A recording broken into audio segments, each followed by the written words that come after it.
स्वास्थ्य कल्याण संस्थान के प्रबंध निदेशक डॉक्टर एस सरवानी से आग्रह करूंगा कि उनका माल्यार्पण कर स्वागत दिल करूंगा कि मुख्य अतिथि का माल्यार्पण करने का स्वागत है, जो कि नर्सिंग कॉलेज के अध्यक्ष हैं।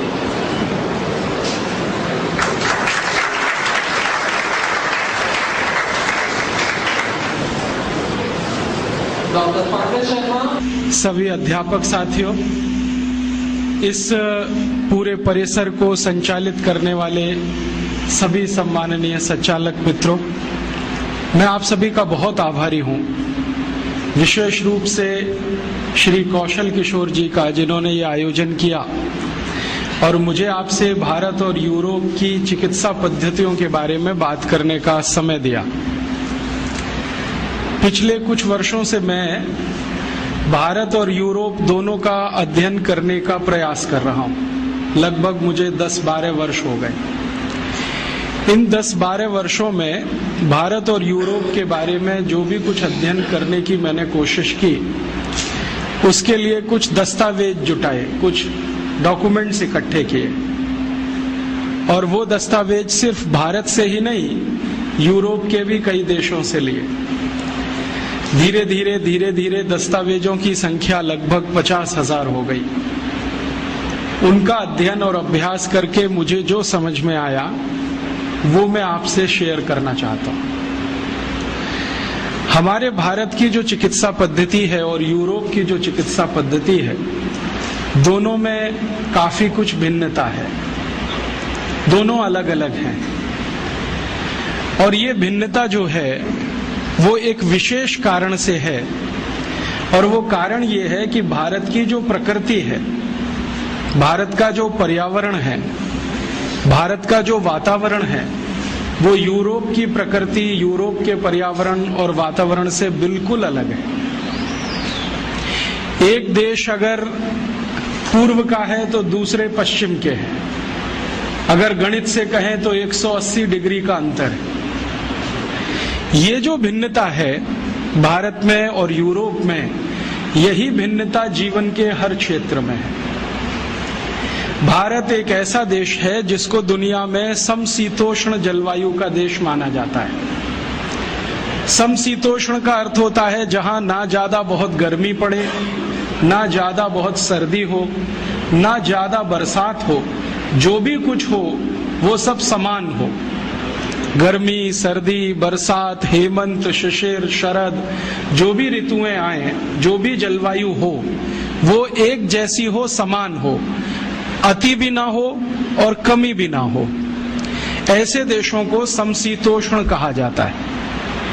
भारत के बारे में दुनिया के सभी जो विशेषज्ञ हैं मौसम विज्ञान के, वो मानते हैं कि ये समशीतोष्ण देश है। यूरोप के बारे में सभी मौसम विज्ञानी कहते हैं कि यूरोप में 2 ही मौसम होते हैं, एक तो ठंड होती है और एक भयंकर ठंड होती है। ठंड का अर्थ है जब तापमान 0 डिग्री के आसपास हो या 0 से लेके 4-5 डिग्री के बीच में रहे। भयंकर ठंड का मतलब है जब तापमान 0 से नीचे हो और -20 डिग्री सेंटीग्रेड तक हो।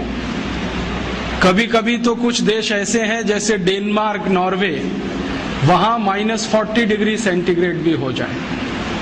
अब जरा सोचिए, कोई देश ऐसे जहां पर न्यूनतम तापमान -40 हो जाए और कोई देश ऐसा जहां का अधिकतम तापमान +50 हो जाए, तो दोनों में जमीन आसमान का अंतर होगा।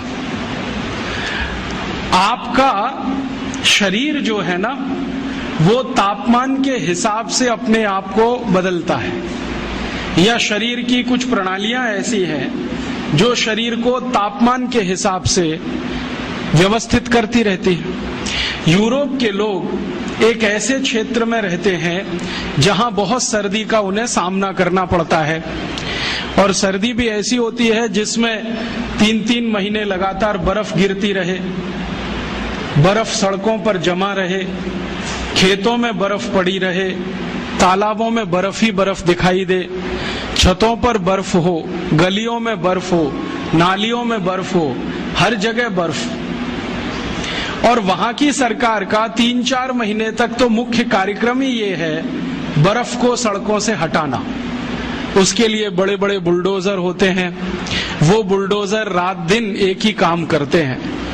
यूरोप में कभी भी आप जाएंगे तो सभी घरों में लगभग 2 दरवाजे होते हैं, एक तो सड़क पर खुलता है और एक छत पर खुलता है।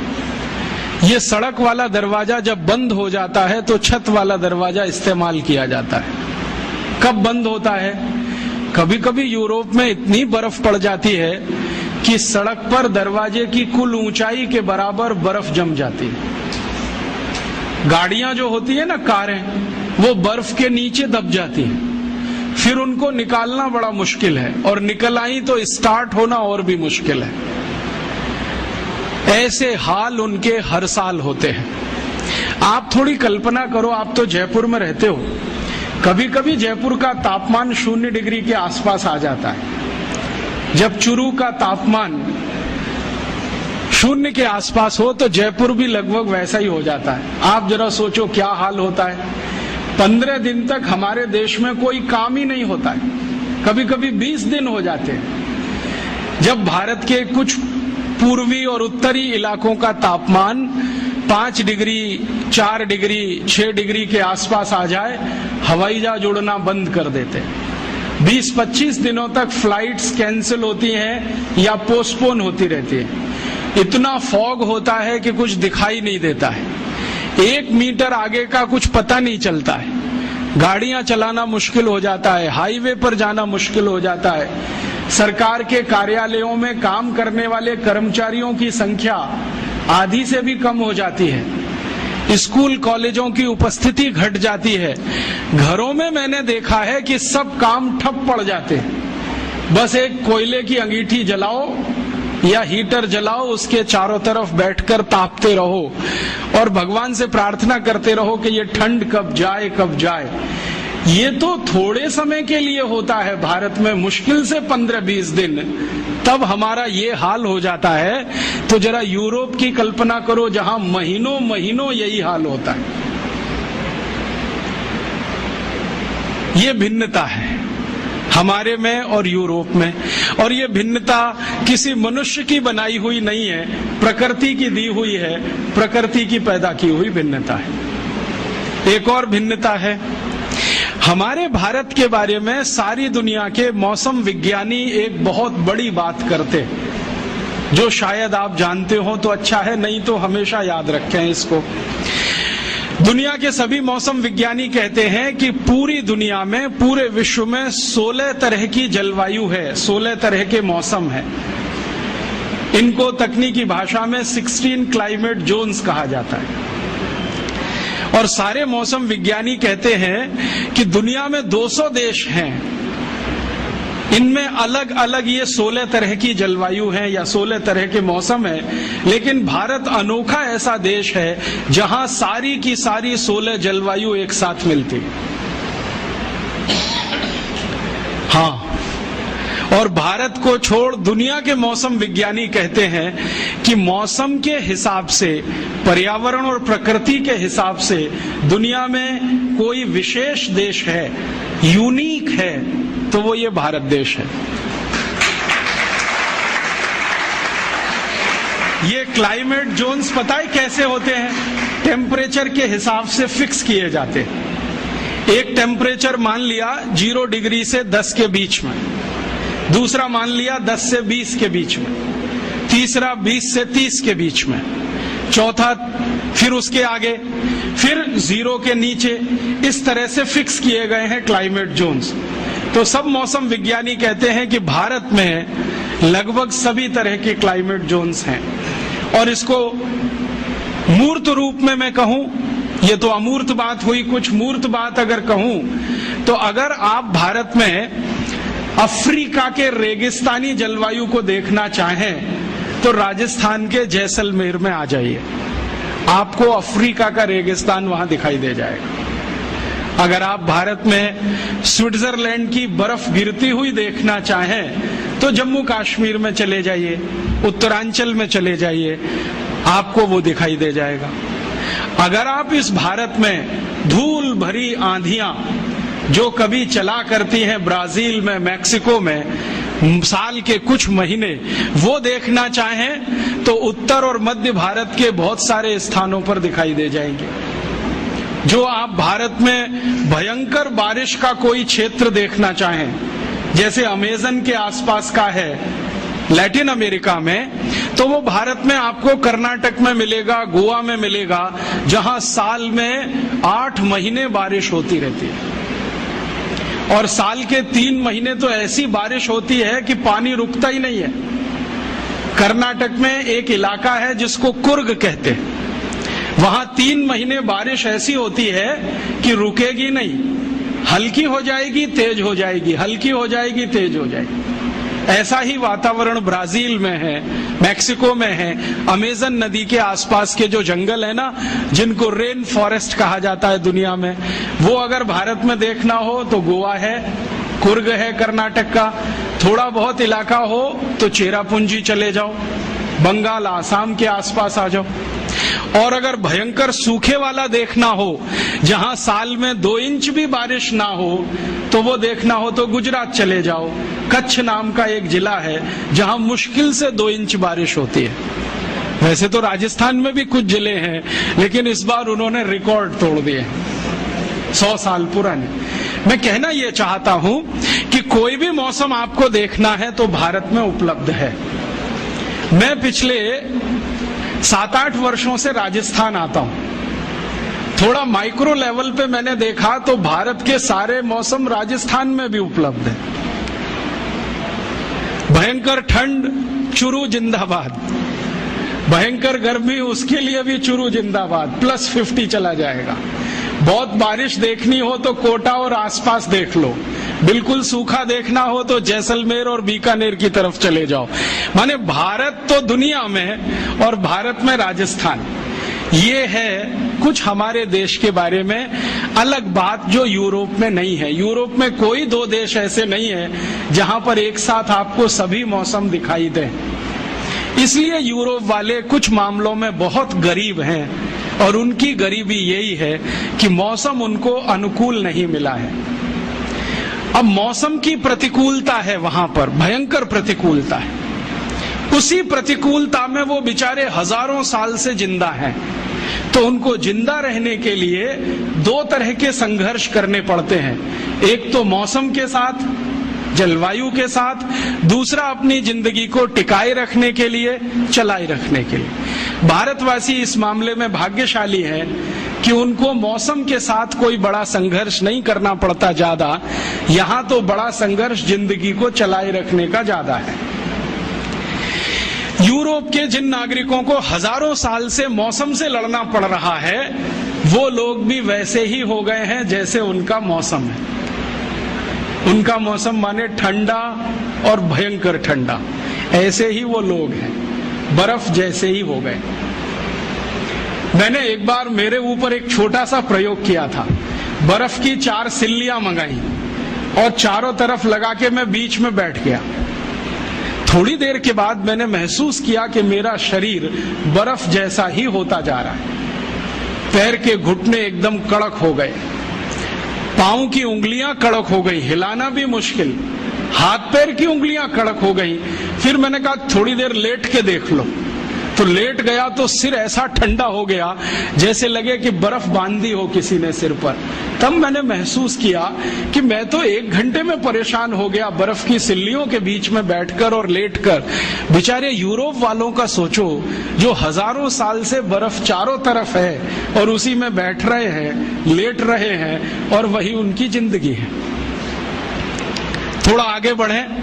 भारत की और यूरोप की भिन्नताओं में से एक भिन्नता और है कि यूरोप में चूंकि बर्फ बहुत है, ठंडी बहुत है, इसलिए सूर्य का प्रकाश बहुत अधिक नहीं है वहां पर। भारत एक ऐसा देश है जिसको भगवान ने ऐसा कोई वरदान दे रखा है जहां हर दिन सूर्य का प्रकाश होता है। इस देश में साल में मुश्किल से 2 या 3 दिन ऐसे जाते हैं जब सूर्य ना दिखाई दे, लेकिन सूर्य की तपन बराबर रहती है। आंच बराबर महसूस होती है। सूर्य नहीं दिखे तो बात अलग है, उसकी गर्मी का एहसास हम बराबर कर सकते हैं। यूरोप में ऐसा नहीं होता। यूरोप में कई कई महीने ऐसे होते हैं जब सूर्य ही दिखाई नहीं देता, और जिस दिन उनको सूर्य दिख गया उस दिन वो पागल हो जाते हैं सबके सब। हाँ, और वही दिन उनका संडे हो जाता है, सूर्य का दिन, और उस दिन वो एक दूसरे को गुड मॉर्निंग कहने लगते हैं, क्योंकि आज की सुबह बहुत अच्छी है, क्योंकि सूर्य दिख गया। भारत में every morning is good morning. हजारों साल से है, अगले हजारों साल रहने वाला है।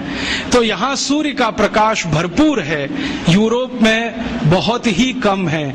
अगर आप ग्रीनलैंड की तरफ चले जाएं तो वहां तो ऐसी बुरी हाल है, 8 महीने 9 महीने सूर्य लगातार दिखने को मिलेगा ही नहीं, इतना बुरा हाल है उस इलाके का।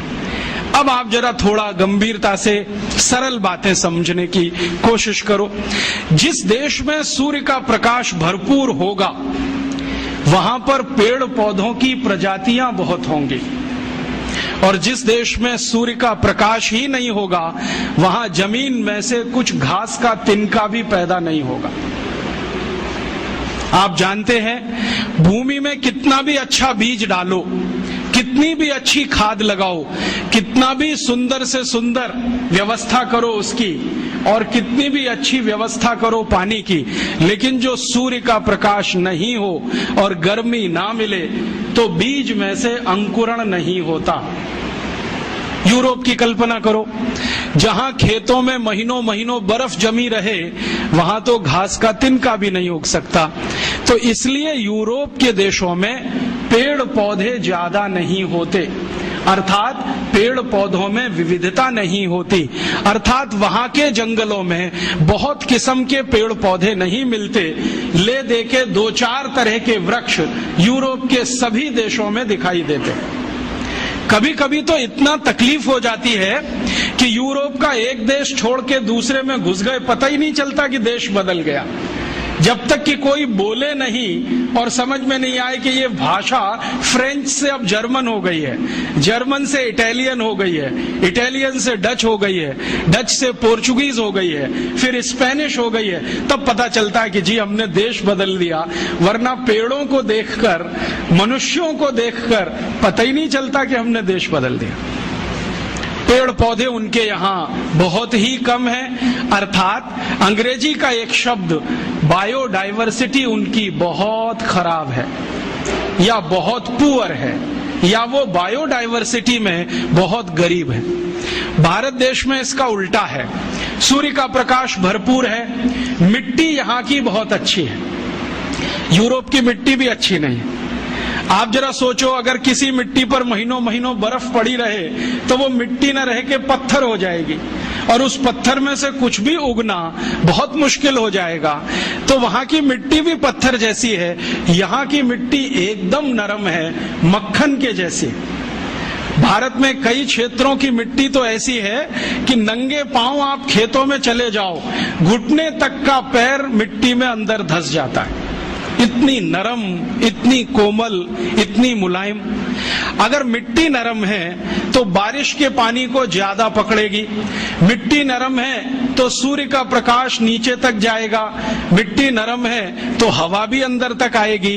तो हर पेड़ के पौधे की जड़ को या बीज को भरपूर मात्रा में बारिश का पानी मिल जाता है, सूरज की धूप भी मिल जाती है और हवा भी मिल जाती है, तो उनकी जो बढ़त है, ग्रोथ है, वो बहुत अच्छी होती है। यूरोप में ऐसा कुछ भी नहीं हो पाता। तो वहां की मिट्टी भी कड़क है, पानी की व्यवस्था ठीक नहीं है, तो पेड़ पौधे बहुत कम हैं, जैव विविधता बहुत कम है, बायोडाइवर्सिटी बहुत कम है। अब जरा सोचो, जिन देशों में पेड़ पौधे ही नहीं हैं तो वहां जड़ी बूटियां भी कम होंगी, क्योंकि जड़ी बूटियां पेड़ पौधों का ही हिस्सा है। तो जिन देशों में पेड़ पौधे कम होंगे वहां की जड़ी बूटियां कम होंगी, और अगर जड़ी बूटियां बहुत कम हैं तो वहां आयुर्वेद नहीं होगा। वो कितनी भी ताकत लगा लें, वहां आयुर्वेद नहीं होगा। अगर उनको अपने यहाँ आयुर्वेद चलाना है तो वो भारत की मदद से ही चलेगा, उनकी अपनी ताकत नहीं है उन जड़ी बूटियों को पैदा करने की।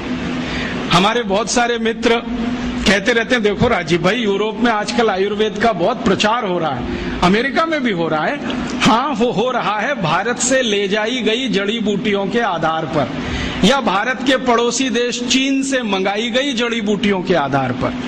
आप सोचेंगे और हैरान हो जाएंगे, यूरोप और अमेरिका के सभी देश एक साल में 2500 अरब डॉलर की जड़ी बूटियां भारत और चीन से खरीदते, क्योंकि उनके यहां वो होती नहीं है। होगी कहां से? उसको होने के लिए जो मौसम की अनुकूलता चाहिए वो उनके पास है नहीं। तो जड़ी बूटियां होंगी नहीं तो उस देश में आयुर्वेद कहां से आएगा? उस देश में चरक संहिता कैसे लिखी जाएगी?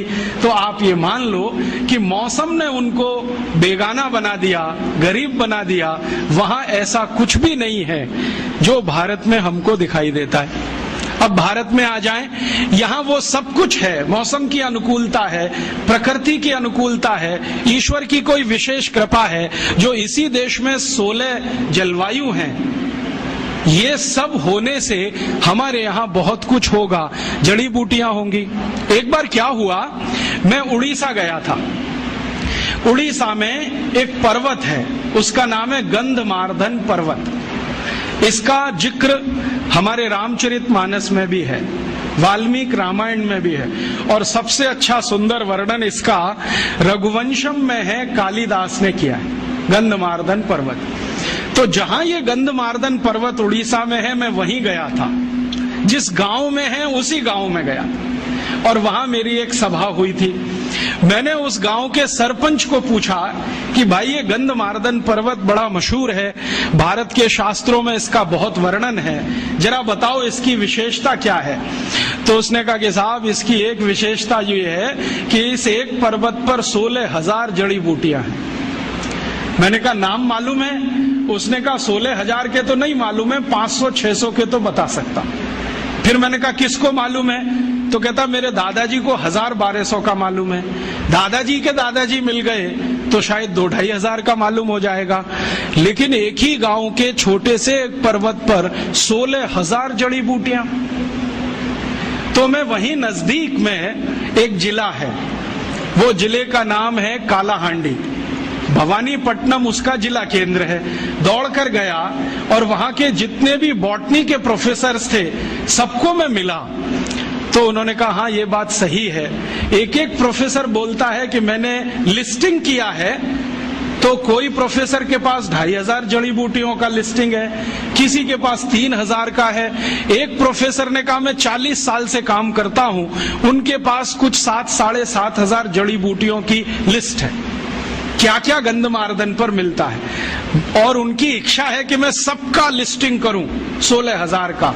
लेकिन वो कहते हैं कि शायद 2 जन्म इसमें लग जाएंगे, एक जन्म में ये होने वाला नहीं है। आप सोचो, गंधमार्दन पर्वत एक भारत के जिले के एक गांव के नजदीक का छोटा सा पहाड़, वहां पर इतनी जड़ी बूटियां, तो संपूर्ण भारत का जो मुकुट है हिमालय, उसकी कल्पना करो। भारत के बहुत सारे पादप विशेषज्ञ, पौधों के विशेषज्ञों से मैं मिला हूं, तो उनका कहना है कि राजीव भाई, कम से कम 84-85 हजार जड़ी बूटियां तो हिमालय में मिल ही जाएंगी। मैंने पूछा अधिक से अधिक कितनी बताओ? तो उन्होंने कहा वो अभी कैलकुलेशन संभव नहीं है, हमारी इमेजिनेशन काम नहीं करती, कल्पना शक्ति काम नहीं करती। एक बार मैंने सोचा कि संपूर्ण भारत देश के 10 करोड़ विद्यार्थियों को एक बड़े प्रोजेक्ट पे लगा दिया जाए कि तुम्हारे गांव और आसपास में जितनी जड़ी बूटियां हैं उनकी लिस्ट बनाओ।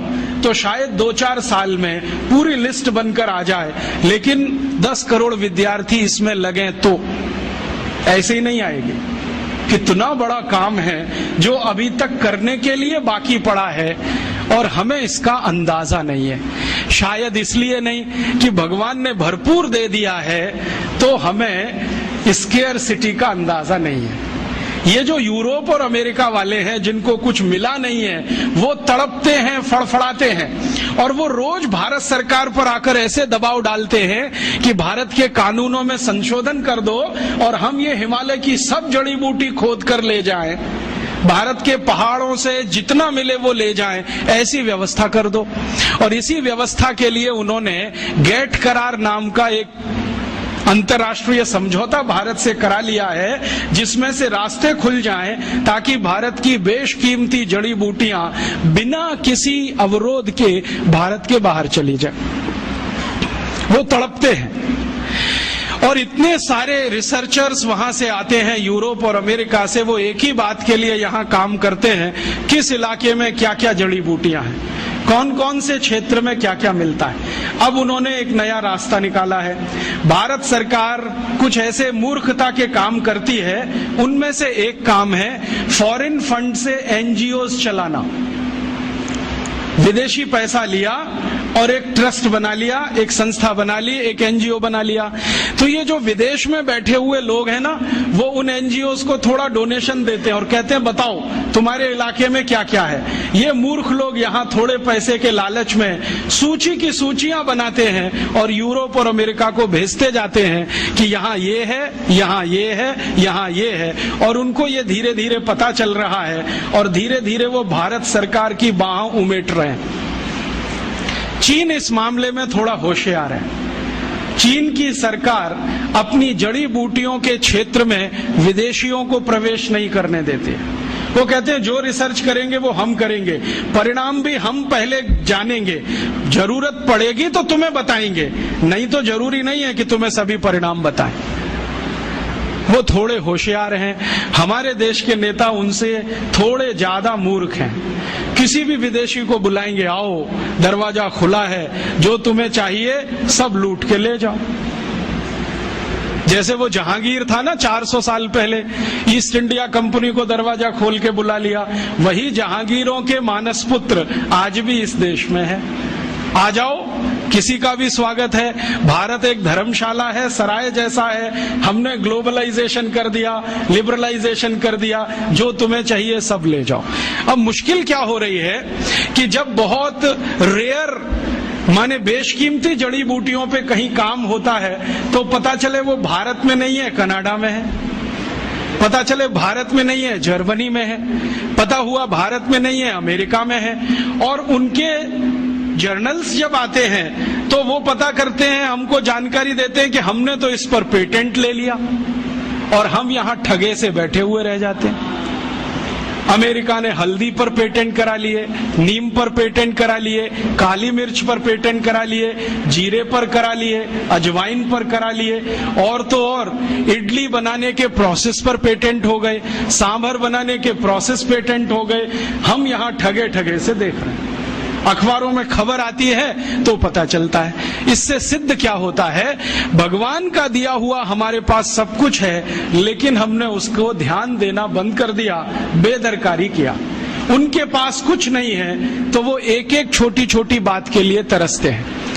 अब ये जो भिन्नता है भारत और यूरोप में, चूंकि सूर्य वहां कम है और यहाँ बहुत ज्यादा है। आप जानते हैं दुनिया में पूरे ब्रह्मांड का केंद्र ही सूर्य है। अगर सूर्य मेहरबान है तो सब कुछ आपके लिए है, और जो सूर्य की मेहरबानी नहीं है तो आपके लिए कुछ भी नहीं है। तो इस देश में बहुत कुछ ऐसा, तो शायद ऐसे कारण से ही इस देश में आयुर्वेद जन्म लिया होगा। और आयुर्वेद ने जन्म लिया होगा तो ये उतना ही पुराना होगा जितना पुराना भारत है। कुछ विदेशी इतिहासकार ऐसा बोलते हैं कि आयुर्वेद 2500 साल पुराना। कुछ जर्मन लोगों ने बोलना शुरू किया भारत का आयुर्वेद 3500 साल पुराना। कुछ ने बोलना शुरू किया भारत का आयुर्वेद 10,000 साल पुराना। कोई बोलता है 10,000 साल, कोई कहता है 3500 साल, कोई कहता है 2500 साल। वो अपनी अपनी बुद्धि के हिसाब से कहते हैं। लेकिन मेरा कहना है कि अगर ये 10,000 साल का किस्सा है, 2-5 हजार साल का किस्सा है, तो वो हनुमान जी गए थे लक्ष्मण को संजीवनी बूटी लाने के लिए, वो किस्सा तो और हनुमान जी का किस्सा हम सब जानते हैं, संजीवनी उनको पहचान में नहीं आई तो पर्वत ही उखाड़ के ले आए। तो जो वैद्य थे ना राम जी की सेना के, जिनका नाम था सुषेण, तो वैद्य सुषेण ने कहा मैंने तुमसे एक बूटी मंगाई थी, तो उन्होंने कहा वैद्य जी मुझे समझ में नहीं आती, मैं पर्वत ले आया। और ये कहानी आगे बढ़ती है रामचरितमानस में तो नहीं, रघुवंशम में, कि उस एक छोटे से पर्वत के टुकड़े से कुछ 1200 औषधियां वैद्य सुषेण ने निकाली थी। और उन्हीं औषधियों की ताकत से रामचंद्र जी ने रावण से युद्ध किया था, और युद्ध में घायल अपने सभी सैनिकों को रात भर में दवाओं का लेपन करके अगले दिन फिर लड़ने के लिए तैयार कर दिया था। तो हम कैसे कहें कि ये आयुर्वेद 2000 साल 5000 साल, भगवान श्री राम को ही 8.5 लाख साल से ज्यादा हो गए अगर हम हिसाब निकालें। और जो भगवान राम के पहले की बात करें तो भगवान राम खुद ही कह रहे हैं कि मेरे जो पूर्वज थे रघु, दिलीप, वो सभी आयुर्वेद के ज्ञाता थे, माने जड़ी बूटियों का उनको ज्ञान था।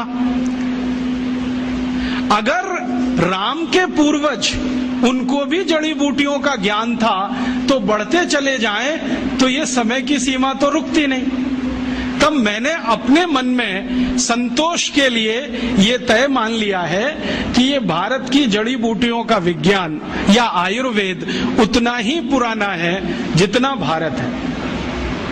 अब भारत की उम्र अगर हम जैन शास्त्रों के हिसाब से निकालें तो भगवान आदिनाथ से शुरू होती है, और भगवान आदिनाथ का समय 1-2 साल का नहीं, 1-2 हजार साल का नहीं, कुछ करोड़ वर्षों का है।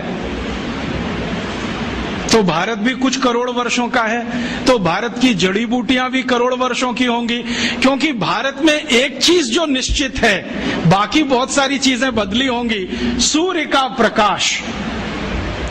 ये भगवान आदिनाथ के जमाने में भी होगा और आज सन 2006 में भी है। इस सूर्य के प्रकाश के कारण जैव विविधता, बायोडाइवर्सिटी उस समय भी रही होगी जो आज है। आज शायद कमी आई है, उस समय इससे भी ज्यादा रही होगी, क्योंकि हमने आज जो विकास का रास्ता अपनाया है उसमें इस जैव विविधता का ही, बायोडाइवर्सिटी का ही सबसे ज्यादा नाश हो रहा है। अब थोड़ा आगे बढ़ें कि भारत और यूरोप में ये अंतर है। अब उनके पास तो ज्यादा कुछ है नहीं, पेड़ पौधों के नाम पर, जड़ी बूटियों के नाम पर, तो दुनिया से जो मिलेगा उसी से वो अपना काम चलाएंगे। हमारे पास चूंकि सब कुछ है, इसलिए हमें दुनिया में कहीं जाने की जरूरत नहीं पड़ेगी। इसलिए भारत के जितने महान लोग हुए, जिनके नाम आप सब सुनते हैं, जैसे एक बड़े महर्षि हुए भरद्वाज, जिनको इस देश में आयुर्वेद के सबसे बड़े ज्ञाता के रूप में जाना जाता है, या बड़े एक महर्षि हुए चरक, एक थे सुश्रुत, जमदग्नि, काश्यप, ये सब लोग तो आज के नहीं हैं, कुछ तो हजारों साल के हैं, कुछ लाखों साल के। तो इनके पास ये सब ज्ञान जो उपस्थित हुआ वो प्रकृति ने मदद की होगी, और इसलिए इतना सब हो गया। अब वहां पर यूरोप में तो ये कुछ है नहीं, तो वहां किस तरह की चिकित्सा आई होगी, एक उदाहरण देता हूं। ये जो आधुनिक चिकित्सा है, मॉडर्न मेडिसिनल सिस्टम, जिसका पर्यायवाची इस समय है एलोपैथी, इस एलोपैथी का जनक माना जाता है एक ग्रीक व्यक्ति हिप्पोक्रेटिस। आप जानते हैं उसकी फिलॉसफी क्या है? मैंने हिप्पोक्रेटिस की बायोग्राफी पढ़ी, ऑटोबायोग्राफी, जो उसने ग्रीक में लिखी थी। बाद में अंग्रेजी हुआ, फ्रेंच हुआ, कई भाषाओं में तर्जुमा हुआ, ट्रांसलेशन हुआ, कई लोगों ने उस पर टिप्पणियां लिखी हैं। उसकी फिलॉसफी जरा सुनिए। वो ये कहता है कि शरीर में कोई रोग आ गया तो अब इसको दूर करने का एक ही उपाय है कि आपका जो रक्त है ना, ये प्रदूषित हो गया, इसको निकाल दो शरीर से, इसको निकाल दो। इसके अलावा कुछ और मालूम ही नहीं उसको कि कुछ कर सकते हैं क्या। तो उसने ले दे के एक सिद्धांत बनाया कि आपको बुखार हो गया तो रक्त प्रदूषित हो गया, इसको निकाल दो। आपको जुकाम हो गया, रक्त प्रदूषित हुआ, इसको निकाल दो। आपको फोड़ा हो गया, रक्त प्रदूषित हुआ, इसको निकाल दो। माने जो भी कुछ है वो निकाल दो, ठीक है। और यही शायद हिप्पोक्रेटिस के वंशज हैं जो आज किसी का गर्भाशय निकाल देते हैं, किसी का गॉल ब्लैडर निकाल देते हैं, किसी की किडनी निकाल देते हैं, किसी का कुछ भी निकाल देते हैं।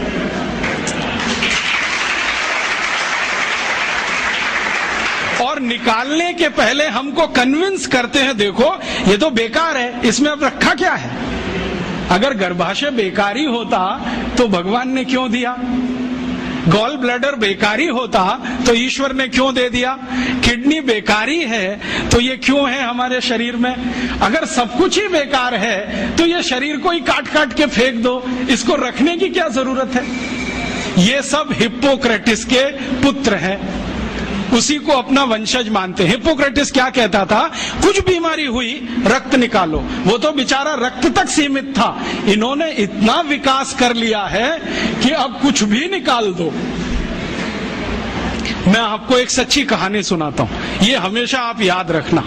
ये जो हिप्पोक्रेटिस ने विज्ञान बनाया, जिसको मॉडर्न एलोपैथिक सिस्टम कहते हैं, इस विज्ञान के शिकार दुनिया भर के लोग हुए, दुनिया भर के लोग। मैं आपको एक नाम सुनाता हूं जो जल्दी आपके समझ में आ जाए। अमेरिका के पहले राष्ट्रपति जॉर्ज वॉशिंगटन, मालूम है? ये बेचारे बड़े सीधे साधे व्यक्ति थे, बड़े मेहनती थे। इन्होंने अमेरिका को इंग्लैंड की गुलामी से आजाद कराने में बहुत काम किया, बहुत काम किया। और अमेरिका की प्रजा ने उनके काम को देखते हुए उनको पहला राष्ट्रपति बनाया।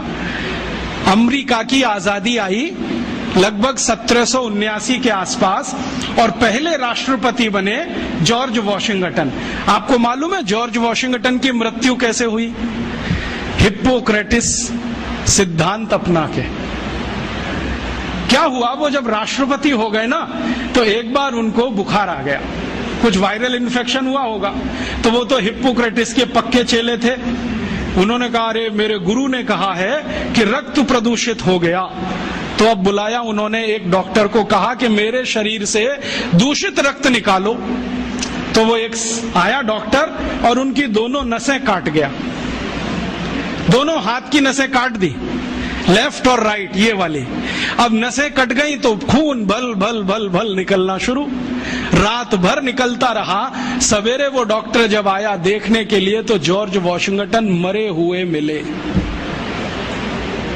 ये कहानी है हिप्पोक्रेटिस सिद्धांत की। जॉर्ज वॉशिंगटन मर गए इस हिप्पोक्रेटिस के चक्कर में कि खून तुम्हारा खराब हुआ है, काट के निकाल दो। अब इनको पता तो है नहीं कि खून बनाना कैसा, काट के निकालना आता है। और ये तो मैंने एक कहानी सुनाई आपको, जॉर्ज वॉशिंगटन जैसे हजारों राजा यूरोप में, ग्रीस में इसी सिद्धांत के शिकार हुए। एक राजा था, बहुत पुरानी कहानी बताता हूं, 4वीं शताब्दी की, क्लॉडियस रोम का, वो भी इसी चक्कर में मरा। उसको भी कुछ बुखार आया और उसके डॉक्टर ने आके नस काट दी उसकी, पैर की भी हाथ की भी, कि खून निकल जाने दो सारा, ये खून निकल गया तो अच्छा हो जाएगा। क्लॉडियस मर गया। डेमोस्थनीज एक बड़ा राजा, वो मर गया। एशुनियस मर गया। ऐसे एक नहीं 1,500-2 हजार से ज्यादा राजा इसी चक्कर में मर गए। ये है मॉडर्न एलोपैथिक सिस्टम। इसने सारी दुनिया को ये सिखाया है कि देखो साइंटिफिक यही है, जो भी है निकालो निकालो, खून है तो निकालो, किडनी है तो निकालो, गॉल ब्लैडर है तो निकालो, ऐसा ये सिस्टम है। अब भारत में क्या है? भारत में तो ये चलने वाला नहीं है और चलाने की जरूरत नहीं है, क्योंकि हमको अगर ये पता है कि बुखार आ गया तो बुखार आने का कारण हमें मालूम है, और अगर कारण मालूम है तो औषधि जिंदाबाद है। एक नहीं 84,000 औषधि है, कोई ना कोई काम करेगी उस पर। तो भारत में जब बुखार आता रहा तो औषधियां दी जाती रही, जड़ी बूटियां दी जाती रही और हम ठीक होते रहे। इसलिए हमको कभी काट पीट के रक्त निकालने की जरूरत नहीं पड़ी। हमने रक्त निकाला युद्ध के मैदानों में, ये नहीं कि ब्लेड काट के अपने ही शरीर से। और हमारे यहाँ किस तरह का सिस्टम रहा होगा। अभी तो आप पहले तो ये मानते थे, मेरे जैसे लोग जो आधुनिक शिक्षा में से पढ़कर निकले हैं, कि ये जो रामचरितमानस है या राम की कथा है ये सब कल्पना है। और हमारे देश में ये जो वामपंथी लोग हैं ना, लेफ्टिस्ट, वो बहुत चिल्लाते हैं इसमें क्या धरा है, ये तो सब कपोल कल्पना है। लेकिन अभी उन्हीं के मालिकों ने, यूरोप और अमेरिका के बड़े वैज्ञानिकों ने जो नासा में काम करते हैं, उन्होंने सिद्ध किया है कि ये सब सत्य है। आपको मालूम है, थोड़े दिन पहले नासा ने कुछ फोटोग्राफ्स रिलीज किए और वो फोटोग्राफ्स भारत के भगवान श्री राम के बनाए हुए समुद्र सेतु के बारे में है। मेरे पास भी वो आए हैं। मेरा एक दोस्त नासा में काम करता है, उसने कहा मैं तुम्हें भी भेजता हूं। बहुत सुंदर फोटोग्राफ्स हैं, सैटेलाइट से उतारे गए हैं, कैमरे से नहीं। और उन फोटोग्राफ से पता चलता है कि आज से इतने लाख वर्ष पहले श्री राम जी ने लंका जाने के लिए पुल बनाया था। वो पुल आज भी सुरक्षित है। बस इतना ही अंतर है कि पहले वो समुद्र के ऊपर था, अब समुद्र में नीचे है। नीचे कैसे चला गया? हो सकता है पिछले कुछ लाख वर्षों में 2-4 हजार बार सुनामी आ गया हो, और सुनामी आता है तो मंजिलों मंजिलों बिल्डिंग डूब जाती है, तो ये पुल भी डूब गया हो। लेकिन डूबने के बाद भी वो टूटा नहीं है, सुरक्षित है। और फोटोग्राफ्स बताते हैं और वो साफ दिख रहा है। मेरे पास दुर्भाग्य है कि एलसीडी प्रोजेक्टर नहीं आपको दिखाता, मेरे लैपटॉप में ये सभी फोटोग्राफ्स हैं। वो बताता है फोटोग्राफ्स की पत्थर है ना, उनको कीलों से जोड़ा गया है। कीले होते हैं, और कीले इस मेटल के हैं जो लाखों साल में भी पानी में रह के क्षरण नहीं हुए। कहीं कहीं पत्थर के बीच में चूना लगाया गया है, वो साफ दिखता है। सीमेंट कहीं नहीं है, क्योंकि सीमेंट था भी नहीं। तो चूने और कीले से जोड़े हुए पत्थर अभी तक सुरक्षित हैं, टूटे नहीं है। और उससे भी बड़ी बात यह है कि उस पूरे पुल पर क्रैक नहीं है, कहीं भी एक क्रैक भी नहीं है। हम सीमेंट की अच्छी से अच्छी बिल्डिंग बनाते हैं और आरसीसी का लेंटर डालते हैं, 2-4 साल में ही क्रैक्स आ जाते हैं, लेकिन उसमें कोई क्रैक भी नहीं है। और उसकी एक और बड़ी विशेषता है कि वो पुल जो है ना, जेड शेप में है पूरा। जेड बनाते ना अंग्रेजी का, ऐसे है पुल। अभी जो पुल बनते हैं वो स्ट्रेट लाइन होती है, एक सीधी रेखा में दीवार खड़ी करते हैं तो डैम बन जाता है, वही पुल जैसा हो जाता है डैम की दीवार। वो जो है ना, ऐसे बनाया गया। क्यों? शायद इसलिए कि समुद्र के पानी का प्रेशर बहुत होता हो, तो उस प्रेशर को इक्वली डिस्ट्रीब्यूट करना हो, तो ये शेप सबसे अच्छा है। क्योंकि इसमें कई दीवार आ जाएंगी, हर दीवार पर प्रेशर डिस्ट्रीब्यूट हो जाएगा, तो उसकी लाइफ बढ़ जाएगी। इतनी अकल हिंदुस्तान के लोगों को आज से 8-8.5 लाख साल पहले थी। और जानते हैं इस पुल का डिजाइनर कौन? नल और नील, माने the great great construction engineer Nal और नील, दोनों ने बना दिया पुल। और अब नासा कहता है कि दुनिया को पुल बनाने की टेक्नोलॉजी शायद भारत से ही गई होगी, क्योंकि इसके पहले दुनिया में कोई पुल बना था, उसका कोई रिकॉर्ड नहीं मिलता। तो अब उस पुल पर से जाकर राम की सेना वापस आई। नल और नील और राम का एक संवाद है रघुवंशम में। नल नील कह रहे हैं कि हम पुल बना देंगे, आप परेशान मत होइए, पत्थर की मदद से बना देंगे। राम पूछ रहे हैं ये समुद्र के पानी में पत्थर तैरेंगे कैसे? उन्होंने कहा वो आपकी चिंता नहीं, हमारी है, क्योंकि हाइड्रोलिक्स हम समझते हैं, आप नहीं समझते। हाँ, वो ऐसे ही बोलते हैं। तो रघुवंशम में तो वो बराबर बात करते हैं। रामचरितमानस में तो सभी पात्र जो है ना, राम को भगवान मानते हैं, इसलिए बात ही नहीं करते। वाल्मीकि रामायण में, कंब रामायण में, रघुवंशम में सभी पात्र बराबर बात कर रहे हैं, क्योंकि वो सहयोगी है। तो वो राम को समझा रहे हैं कि इसकी चिंता आप मत करो, हम कर देंगे। राम पूछ रहे हैं तुम्हारे पास तकनीकी क्या है? तो उन्होंने कहा हम पहले नाव डुबोएंगे, पत्थर ले लेके नावों को डुबोएंगे, डूबते डूबते वो ऊपर तक आएगी, तब कंस्ट्रक्शन शुरू करेंगे। कितना दिन लगेगा? उन्होंने कहा जो लगे सो लगे, लेकिन पुल बना देंगे। तो राम जी पूछ रहे हैं कि ये पुल बनेगा तो जाएंगे तो सही, लौट के आएंगे कि नहीं? तो उन्होंने कहा आपको मैं एक गारंटी दे सकता हूं कि अपनी सेना जो जाएगी वो तो लौट के आएगी, जो रावण की सेना इस पुल पर आई तो ये डूब जाएगा। कैसे डूब जाएगा? तो वो कह रहे हैं कि हमने इसका जो हिसाब निकाला है ना पूरा, आपकी सेना में तो सब बानर हैं। हाँ, और बानर जब चलते हैं ना तो मिनिमम प्रेशर डालते हैं जमीन पर।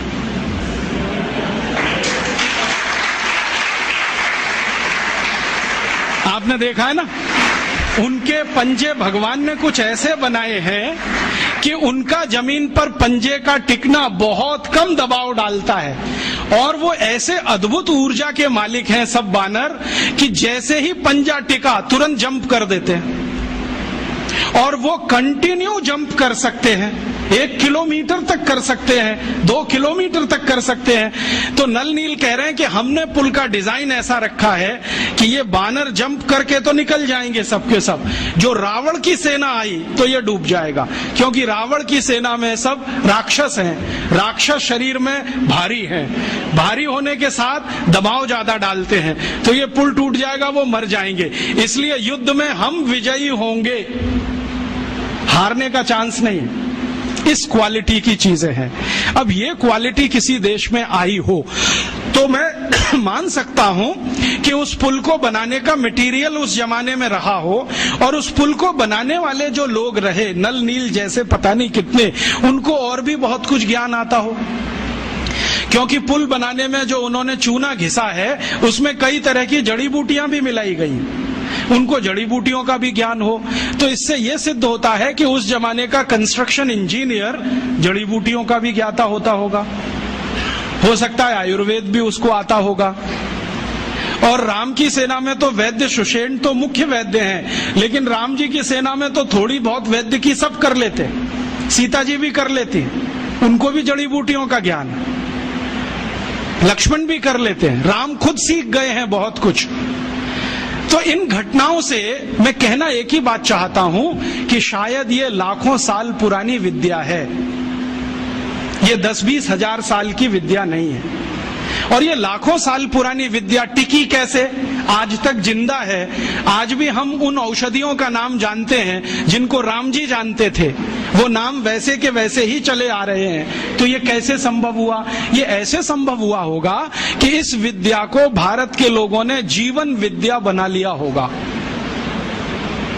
जीवन विद्या माने जिंदगी के हर क्षेत्र से जुड़ी हुई, और इसको जीवन विद्या बनाया होगा तभी इसका नाम आयुर्वेद पड़ा होगा।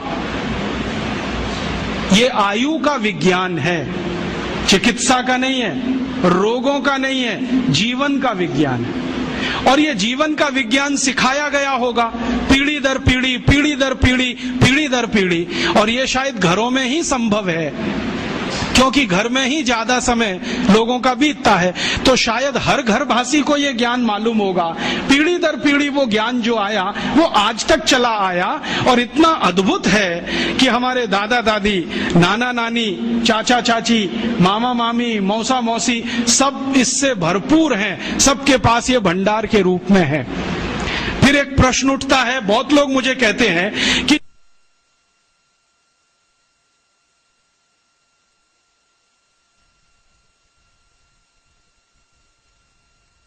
हमारे यहाँ लाखों साल ऐसे चला आया परंपरा से, तो पिछले 1000 साल में ये डूब कैसे गया? इसका महत्व कैसे कम हो गया?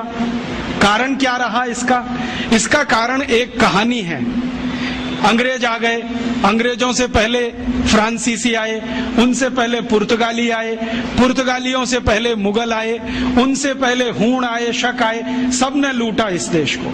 और जो बाहर से आया हुआ लुटेरा होता है ना, उसका एक ही धर्म है कि वो यहाँ से जो भी कुछ है लूट कर ले जाए, और वो यहाँ से जो भी कुछ लूट कर ले जाए उसके लिए आवश्यक है कि जिसका वो धन और संपत्ति है वो उसको लूटने के लिए छोड़े। तो हमने शायद ये लूटने के लिए छोड़ा होगा और उन्होंने इसको लूट लिया होगा। हमने इसको लूटने के लिए क्यों छोड़ा होगा? कोई तो कारण होगा इसके पीछे। तो बहुत दिनों से सोचते सोचते मैं एक नतीजे पे पहुंचा हूं कि शायद एक कारण ये रहा हो कि हमने प्रकृति की दी गई इस संपदा को अपने पास इतनी अधिक मात्रा में उपलब्ध होने पर मान लिया कि हम तो सुरक्षित हैं।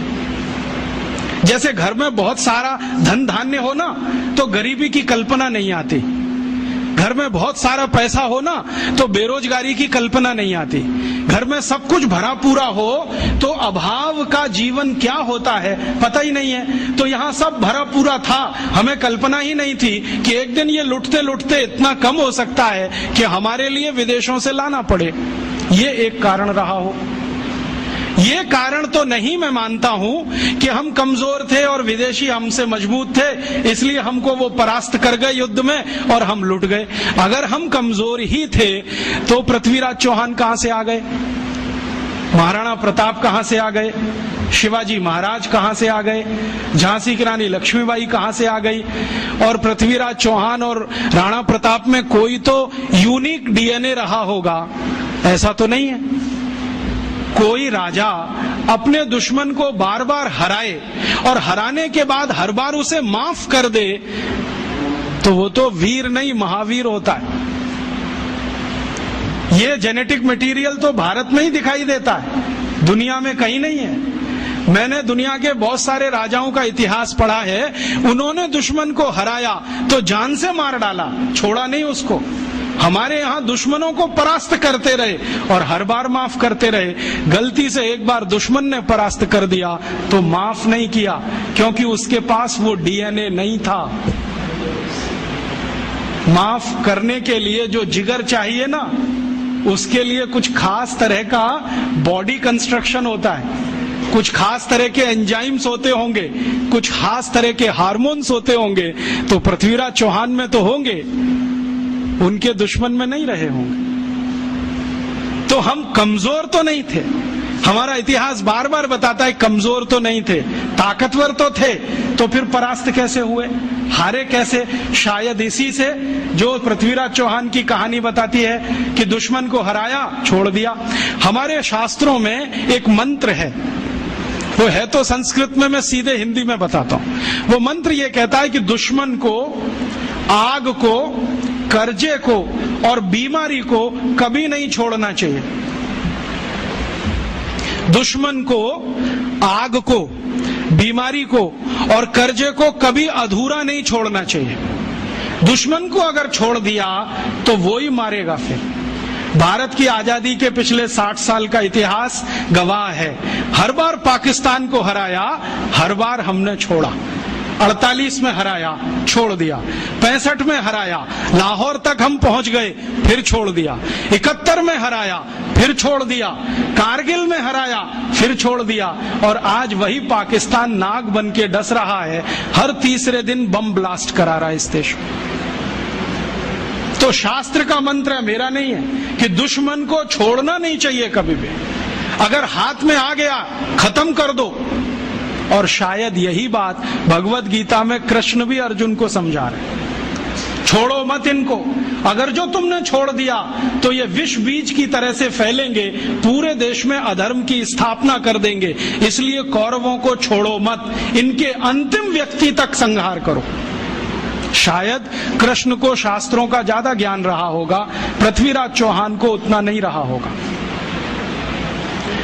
कृष्ण को ये जो ज्ञान था शास्त्रों का, उसी का अंतिम परिणाम था कि कौरवों में से कोई बचा नहीं। शायद पृथ्वीराज चौहान को ये ज्ञान किसी ने दिया होता तो मोहम्मद गौरी पहली बार में ही खत्म हो गया होता और भारत का इतिहास कुछ और ही होता। तो ये ज्ञान की कुछ कमी रह गई। और आज के व्यवहारिक जीवन में भी हम जानते हैं कि अगर आपने आग को जलता हुआ छोड़ दिया तो वो घर को जला देगी, गांव को भी जला देगी। अगर कर्जे को बकाया छोड़ दिया तो वो कर्जा आपको जिंदगी भर के लिए जर खरीद गुलाम बना देगा। और जो बीमारी को थोड़ा भी छोड़ दिया तो वो आपको पता नहीं किस स्वरूप में पटक देगी ले जाके। तो ये ज्ञान की कुछ कमी आई होगी हम में, शायद हजारों साल की गुलामी में ज्ञान कम हो जाता होगा। मेरे एक गुरु हैं जिनका नाम है श्री धर्मपाल, बहुत बड़े इतिहासकार हैं। वो बार बार मुझे ये कहते हैं कि देखो, जिस देश में गुलामी आ जाती है, जिस समाज में गुलामी आ जाती है, उस समाज का सब कुछ चला जाता है। उनका ज्ञान चला जाता है, उनकी परंपराएं चली जाती हैं, मान्यताएं चली जाती हैं, व्यवस्थाएं टूट जाती हैं, सब कुछ चला जाता है। तो शायद 1200 साल की गुलामी ने ज्ञान में कुछ कमी लाई हो, और ये हम सोचना भूल गए हो कि दुश्मन को अधूरा मत छोड़ो। इसी कारण से हम परास्त हुए, बाकी कोई दूसरा कारण नहीं था। ईस्ट इंडिया कंपनी से भारत के राजाओं के जो संघर्ष है ना, उसमें भी यही कहानी दिखाई देती है। 1825 में दक्षिण भारत में एक बड़ी रानी है जिसका नाम है कित्तूर चेन्नम्मा। वो अंग्रेजों को परास्त करती है, युद्ध में हराती है और उनको बाइज्जत बरी कर देती है कि जाओ। तो दक्षिण भारत का एक राजा है हैदर अली, जो बार बार अंग्रेजों को हराता है, हर बार छोड़ देता है। उसी का बेटा है टीपू सुल्तान, बार बार हराता है, छोड़ देता है, लेकिन एक बार टीपू सुल्तान हार जाता है तो अंग्रेज उसका मर्डर कर देते हैं, छोड़ते नहीं। तो हम अपने ज्ञान से कहीं वंचित हुए होंगे। दुश्मन को छोड़ना जो हमने सीख लिया, शायद वो हमारी पराजय का बड़ा कारण था। और उस पराजय में हमारे यहाँ सब कुछ चला गया, ज्ञान चला गया तो जड़ी बूटियां भी चली गई होंगी, हमारी शिक्षा भी गई होगी, व्यवस्थाएं भी गई होंगी। और फिर जो आधुनिक समय है पिछले 300 साल का, इसमें हम कितने पिछड़ गए अपने इस ज्ञान से। ये ऐसे पिछड़ गए, मुझे भारत के एक वैज्ञानिक हुए बहुत बड़े व्यक्ति प्रोफेसर जगदीश चंद्र बोस की एक छोटी सी घटना आपको सुनानी है। आप जानते हैं प्रोफेसर बोस का काम क्या था? उन्होंने आधुनिक जगत में यह सिद्ध किया कि पेड़ पौधों में जीवन होता है, और उनकी इसी खोज पर उनको नोबेल पुरस्कार मिला। जब वो ये प्रयोग कर रहे थे कि पेड़ पौधों में जीवन होता है, तो उन्होंने अपने हाथों से लिखे हुए लेखों में ये कहा है कि मैंने मेरे घर में कुछ पौधे रखे, आधे आधे उनका बंटवारा किया, एक हिस्से में कुछ पौधे, दूसरे हिस्से में कुछ पौधे। अब प्रोफेसर बोस क्या करते थे, सवेरे ही सवेरे सोकर उठें तो एक हिस्से के पौधों को जाकर गालियां देते थे। तुम नालायक हो, निकम्मे हो, नकारा हो, तुम्हारा रंग अच्छा नहीं, रूप अच्छा नहीं, तुम्हारे अंदर कोई गुण नहीं है, तुम ऐसे हो, तुम वैसे हो, सब गालियां देना। और दूसरी तरफ के जो पौधे थे उनको वो प्रशंसा करते थे, तुम बहुत अच्छे हो, बहुत सुंदर हो, तुम्हारे गुण बहुत अच्छे हैं, रूप रंग बहुत अच्छा है, तुम तो गुणों की खान हो, ऐसा ऐसा रोज बोलते थे। फिर प्रोफेसर साहब खुद अपने लेख में लिखते हैं 6 महीने तक उन्होंने ये किया, और दोनों ही पौधों को पानी बराबर दिया, खाद बराबर दिया, समय पर सब कुछ दिया, लेकिन कुछ पौधों को गालियां दी और कुछ को प्रशंसा किया। 6 महीने के बाद परिणाम ये हुआ कि जिन पौधों को गालियां दी गई वो सब सूख गए, सब सूख गए, एक भी हरा नहीं बचा। और जिनकी प्रशंसा की वो 2 गुने से ज्यादा बड़े हो गए। तो प्रोफेसर साहब लिखते हैं कि ये पौधे भी गालियां और प्रशंसा को समझते हैं। अब इसको मैं समझाता हूं आज के हिसाब से।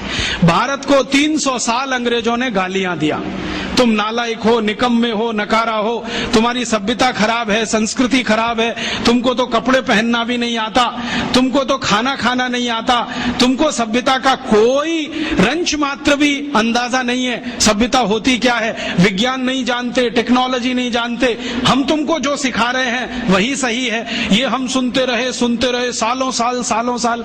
भाई साहब, जब 6 महीने में पौधे सूख गए तो 300 साल में ये भारत भी सूख गया।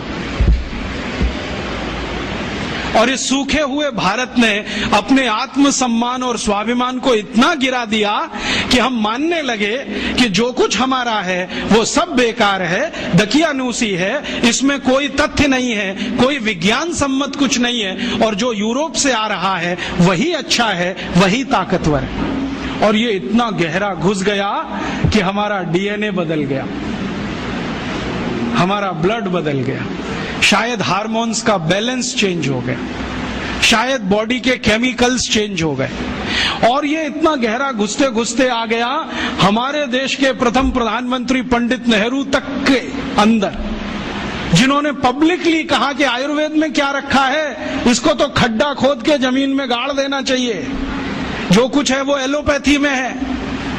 और उन्हीं के एक मानस पुत्र अभी बैठे हुए हैं, मनमोहन सिंह, जो अभी लंदन गए थे, ऑक्सफोर्ड में भाषण करके आए और बोला कि हम तो अंग्रेजों के बहुत आभारी हैं जो वो भारत में आए, हमको चिकित्सा दिया, न्याय दिया, प्रशासन करना सिखाया, तकनीकी और विज्ञान का अंतर समझाया। ये मनमोहन सिंह का भाषण है ऑक्सफोर्ड यूनिवर्सिटी का पिछले साल का, जो लंदन के अखबारों में छपा और कई अखबारों ने टिप्पणों गालियां देते रहे। हम भी सूख गए, और सूख गए तो अपनी विद्याओं के प्रति निराशा, अपने ज्ञान के प्रति अविश्वास, अपने अंदर आत्मविश्वास की कमी, ये सब हो गया इस देश में।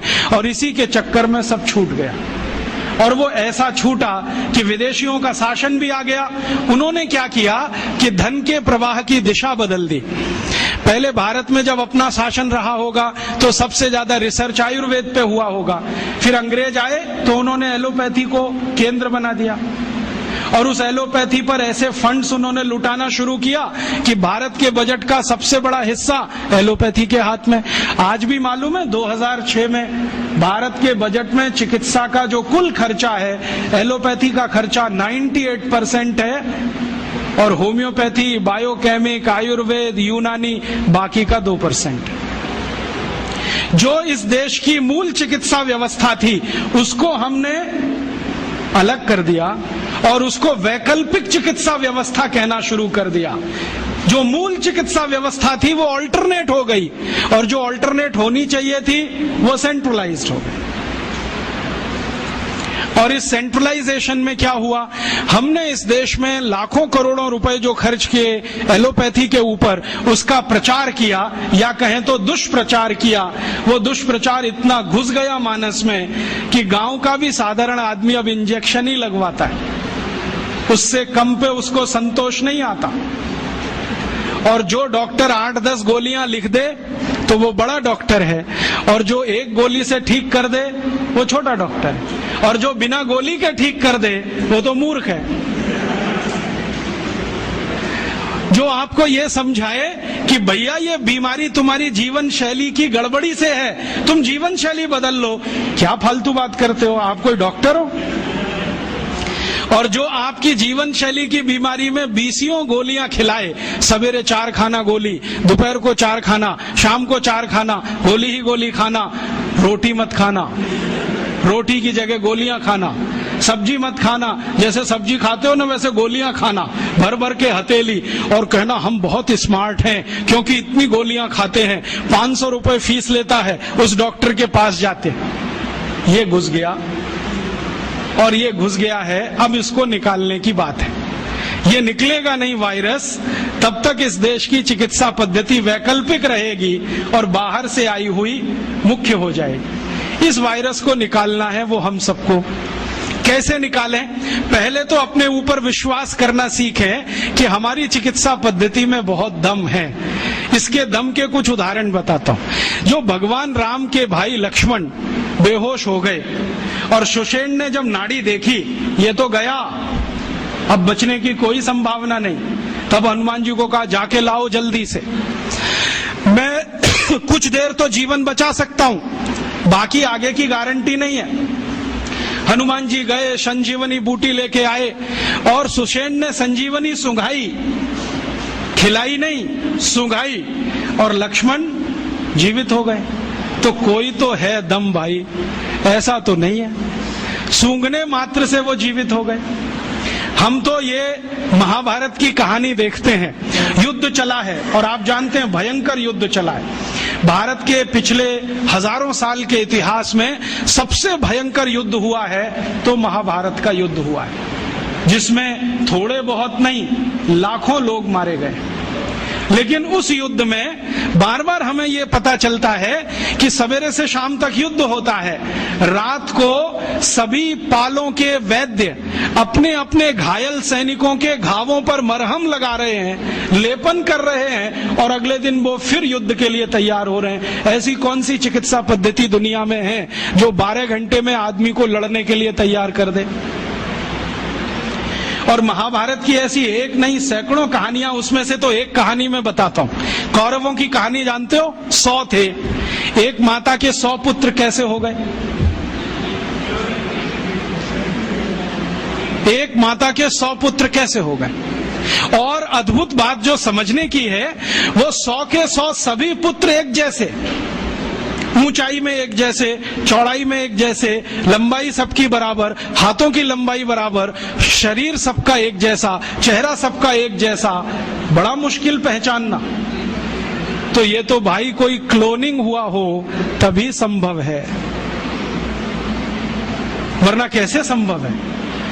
अभी तो हम प्राकृतिक तरीके से जानते हैं कि 2 ट्विंस भी पैदा हो जाएं तो एक जैसे नहीं होते, लेकिन कौरव तो सबके सब एक जैसे। तो शायद उस समय कोई बड़े महान चिकित्सक रहे हों जिन्होंने गांधारी के रक्त में से कुछ निकालकर क्लोन कर दिया हो, या उनके गर्भाशय से कुछ निकालकर क्लोन किया हो, उसमें से ये कौरव पैदा हुए हों। तो ये क्लोनिंग की टेक्नोलॉजी तो 5000 साल पहले इस देश में थी। यूरोप तो अभी जान रहा है इसको, और यूरोप अभी तक भेड़ बकरियों पर प्रयोग कर रहा है। यहां तो आदमियों पर प्रयोग 5000 साल पहले हुआ। तो कोई तो दम होगा इसमें। हमारे सुश्रुत संहिता को आप जानते ही हैं, आप में से शायद किसी ने पढ़ा होगा, नहीं पढ़ा तो जरूर पढ़िए। सुश्रुत संहिता में बहुत साल से पढ़ता रहता हूं। हालांकि मेरा विषय तो इलेक्ट्रॉनिक्स है, लेकिन मुझे इसमें इंटरेस्ट है। जब जब मैं सुश्रुत संहिता पढ़ता हूं, माइक्रो लेवल पे जब जाओ तो इतने तरह के उपकरणों के वर्णन उसमें हैं, इतने तरह के उपकरणों के वर्णन है सर्जरी करने के लिए, क्या आश्चर्य होता है। अगर सुश्रुत संहिता से एक एक उपकरण को निकालकर लिस्ट बना दी जाए तो आज के आधुनिक सर्जरी में जितने उपकरण हैं उससे कम नहीं है। और उन उपकरणों को बनाने के लिए जो इस्तेमाल होने वाला मेटल है, फौलाद कहिए, वो सिर्फ आयरन नहीं है, ऐसा मेटल इस्तेमाल है जिसमें 7 धातुएं हैं ताकि उसमें जंग न लगे। और आज के जितने भी अच्छे से अच्छे सर्जरी के उपकरण भारत में हैं, सभी में जंग लगती है, लेकिन सुश्रुत के उपकरणों में जंग नहीं है। तो इतने तरह के उपकरण उस जमाने में बनते थे। सुश्रुत का समय तो कोई आज का नहीं है, कम से कम 3500 साल का है। उस समय अगर ऐसे उपकरण बनते थे तो कोई तो दम होगा इस देश की चिकित्सा व्यवस्था में, ऐसे तो नहीं है। जब यूरोप में और अमेरिका में शरीर की नस काटकर रक्त बहा दो, यही चिकित्सा है, उस समय इस देश में सुश्रुत की राइनोप्लास्टी रही। आपको मालूम है, राइनोप्लास्टी भारत ने दुनिया को सिखाया। और राइनोप्लास्टी के भारत में 1500 से ज्यादा केंद्र थे अंग्रेजों की ईस्ट इंडिया कंपनी के आने के पहले तक। उनके स्थान और पूरे वर्णन मेरे पास है और अंग्रेजों के दस्तावेज में से निकाले हुए। भारत में सबसे बड़ा राइनोप्लास्टी का केंद्र था कांगड़ा। कांगड़ा कहाँ है? शिमला के आगे, हिमाचल में। और कांगड़ा और उसके आसपास में 700 केंद्र थे जो राइनोप्लास्टी सिखाते थे। दक्षिण में जबरदस्त केंद्र थे राइनोप्लास्टी के। मैसूर स्टेट है ना, मैसूर स्टेट में 150 से ज्यादा केंद्र थे आज से 200 साल पहले। एक पुरानी कहानी है जो दस्तावेजी है, कल्पना की नहीं है। एक अंग्रेज अधिकारी था कर्नल कूट, वो हैदर अली से लड़ा। हैदर अली ने उसको परास्त किया। परास्त करने के बाद उसकी नाक काट दिया, क्योंकि हमारे राजा ज्यादा से ज्यादा यही करते थे, गला नहीं काटते थे, नाक काट दिया, कान काट दिया। क्यों? क्योंकि नाक कटना ही बहुत बड़ी बदनामी होती थी। तो नाक काट दिया उसका। कटी हुई नाक लेके वो भागा कर्नल कूट। वो खुद अपनी डायरी में लिख रहा है कि जब मैं युद्ध में हार गया, हैदर अली ने मुझे नाक काट दी, हाथ में लेकर मैं भागा और हैदर अली की सीमा खत्म हुई मैसूर राज्य की, तो बेलगाम नाम का एक गांव आया। वहां पर एक वैद्य ने मेरी सर्जरी की। 21 दिन मुझे अपने घर में रखा, सर्जरी करके लेपन लगाया, मेरी नाक जोड़ दिया। और आज मैं पार्लियामेंट के सामने कह रहा हूं कि भारत के वैद्यों को इतना ज्ञान है, वो ये सब कर सकते हैं। इसलिए हमें भारत में अपने लोगों को भेजकर ये विद्या सीखनी चाहिए। ये उसका भाषण है हाउस ऑफ कॉमन्स। तो कर्नल कूट के इस भाषण को सुनने के बाद अंग्रेजी सरकार ने तय किया चलो कुछ लोगों को भेजो। तो अंग्रेज आए, उन्होंने यहाँ सर्जरी सीखना शुरू किया, और जो अंग्रेजों ने सर्जरी सीखा है वो लिख रहे हैं कि जो जातियां भारत में सर्जरी में मास्टर थी वो सब नाई थे। नाई समझते हैं? बाल काटने वाले, ये सब सर्जन थे 200 साल पहले। हाँ, सब सर्जन थे 200 साल। अब जरा सोचो कि नाई अगर सर्जन रहे हों तो वो पिछड़ी जाति कैसे हुई? अंग्रेजों ने उनको 1881 के सर्वे में पिछड़ी जाति घोषित किया। उसके पहले इस देश में नाई कभी भी पिछड़ी जाति में नहीं थे। 1881 में सेंसस हुआ सबसे पहला, और आज तक वो चल रहा है, हर 10 साल में होता है जनसंख्या का गणना। अंग्रेजों ने पहली गणना में नाइयों को पिछड़ा वर्ग में डाल दिया, और एक अंग्रेज कहता है कि ये अच्छा ही है क्योंकि ये विद्या में इतने ऊंचे हैं, अगर इनको नीचे नहीं लाओगे ये गुलामी कभी स्वीकार नहीं करेंगे। और आज हमारी सरकार भी उनको पिछड़ा ही कहती है। उनके हाथ में इतना हुनर है, उंगलियों में इतनी फ्लेक्सिबिलिटी है, वो आप देखते हैं ना बाल काटते समय, वो गर्दन भी काट सकते हैं, सोचो ना। और इतनी सफाई से उस तरह चलाते हैं, उस तरह से वो किसी ट्यूमर को भी काट के निकाल सकते हैं। ये सब बहुत बड़े सर्जन रहे। और आज से 200 साल पहले के दस्तावेज बताते हैं कि कांगड़ा और उसके आसपास, कुर्ग और उसके आसपास, मैसूर और उसके आसपास जितने सर्जरी सिखाने वाले केंद्र थे, उन सबके आचार्य नाई ही थे जातियों। ये सब सर्जन थे। और इन्होंने जो सर्जरी सिखाई है वो हिंदुस्तान के गांव-गांव फैलाई। फिर अंग्रेजों ने क्या किया, ये जो सर्जरी सिखाने वाले केंद्र थे इन सबको गैर कानूनी घोषित कर दिया। एक कानून बनाया जिसका दुर्भाग्य से नाम है इंडियन एजुकेशन एक्ट। उसमें इंडियन कुछ भी नहीं है, नाम उसका इंडियन एजुकेशन एक्ट। उस कानून में उन्होंने ये तय किया कि भारतीय विद्याओं को सिखाने वाले जितने भी केंद्र हैं वो सब गैर कानूनी। तो उन पे ताले डलवाए गए, नहीं डाले तो मरवाया गया, उनको आग लगवाई गई, कितने लोगों को जिंदा जला दिया। वो कहानी सुने तो आपकी आंखों से आंसू निकल आए। ये अत्याचार 100 साल हुआ, उसमें ये विद्या खत्म हो गई। और फिर बेईमान अंग्रेजों ने क्या किया कि यहां से सर्जरी सीखा और उनके अपने रिकॉर्ड्स में वो सब है। हिंदुस्तान को ये बताया कि देखो हम तुम्हें वापस सिखा रहे हैं। और यहां से सर्जरी सीखकर जो डॉक्टर बने लंदन में, उन्होंने fellow of the royal society की स्थापना की, जिसमें डिग्री लेने के लिए आज हमारे डॉक्टर जा रहे हैं। और उस प्रमाण पत्र को लाके दरवाजे पे बड़ा टांगते हैं। मैं देखो FRS, उसमें शहद लगा के चाटो तो विटामिन C भी ना मिले। ये स्थिति है, इतना उलट गया सब कुछ। सर्जरी में ये था, मेडिसिन में इससे अद्भुत था भारत। और मेडिसिन में अद्भुत होने का कारण है विशेष किस्म की दवाएं यहां पर हैं। ऐसी ऐसी अद्भुत दवाएं हैं जो आप कल्पना नहीं करें, काम ना करे आपकी कल्पना। मैं आज भी ऐसे बहुत वैद्यों को जानता हूं जिनके पास कोई फॉर्मल एजुकेशन नहीं है, जो स्कूल कॉलेज में भी नहीं गए हैं। आपकी नाड़ी अगर पकड़ ली तो बता देंगे 7 दिन पहले से क्या क्या खा रहे हैं आप। और ज्यादा दूर नहीं है, इसी जयपुर शहर में उनका कोई फॉर्मल एजुकेशन नहीं है। वो सिर्फ नारी पकड़ते हैं। मैं गया हूं 2 बार, वो 7 दिन पहले का मुझे बता दिया, पिछले रविवार को ये खाया, सोमवार को ये खाया, मंगल को ये खाया, बुध को ये खाया। ये भाई कौन सा विज्ञान है? ये तो दुनिया से करोड़ों रुपए खर्च करके लाई गई मशीनें नहीं बता पाती कि हफ्ते भर पहले हमने क्या खाया था। और नाड़ी पकड़ के सारा का सारा डायग्नोज कर लेना कि आपको यही है और वही निकले, ये तो कुछ अद्भुत है। ये कोई सामान्य विद्या नहीं है भाई। मैंने ऐसे तमाम वैद्यों को देखा है जो नाड़ी पकड़ के बताते हैं कि आपको ट्यूमर है, गर्भाशय में है, यहाँ है, यहाँ है।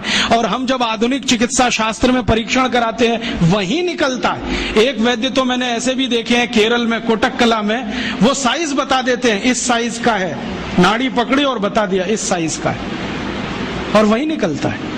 इसका माने इस भारतीय विद्या में कोई दम है, और वो दम अगर हमको दिखाई दे जाए तो आत्मविश्वास हमारा लौट आएगा और हमारी हीन भावना कुछ कम हो जाएगी, और हीन भावना कम हो जाए तो हम शायद दुनिया जीत लेंगे।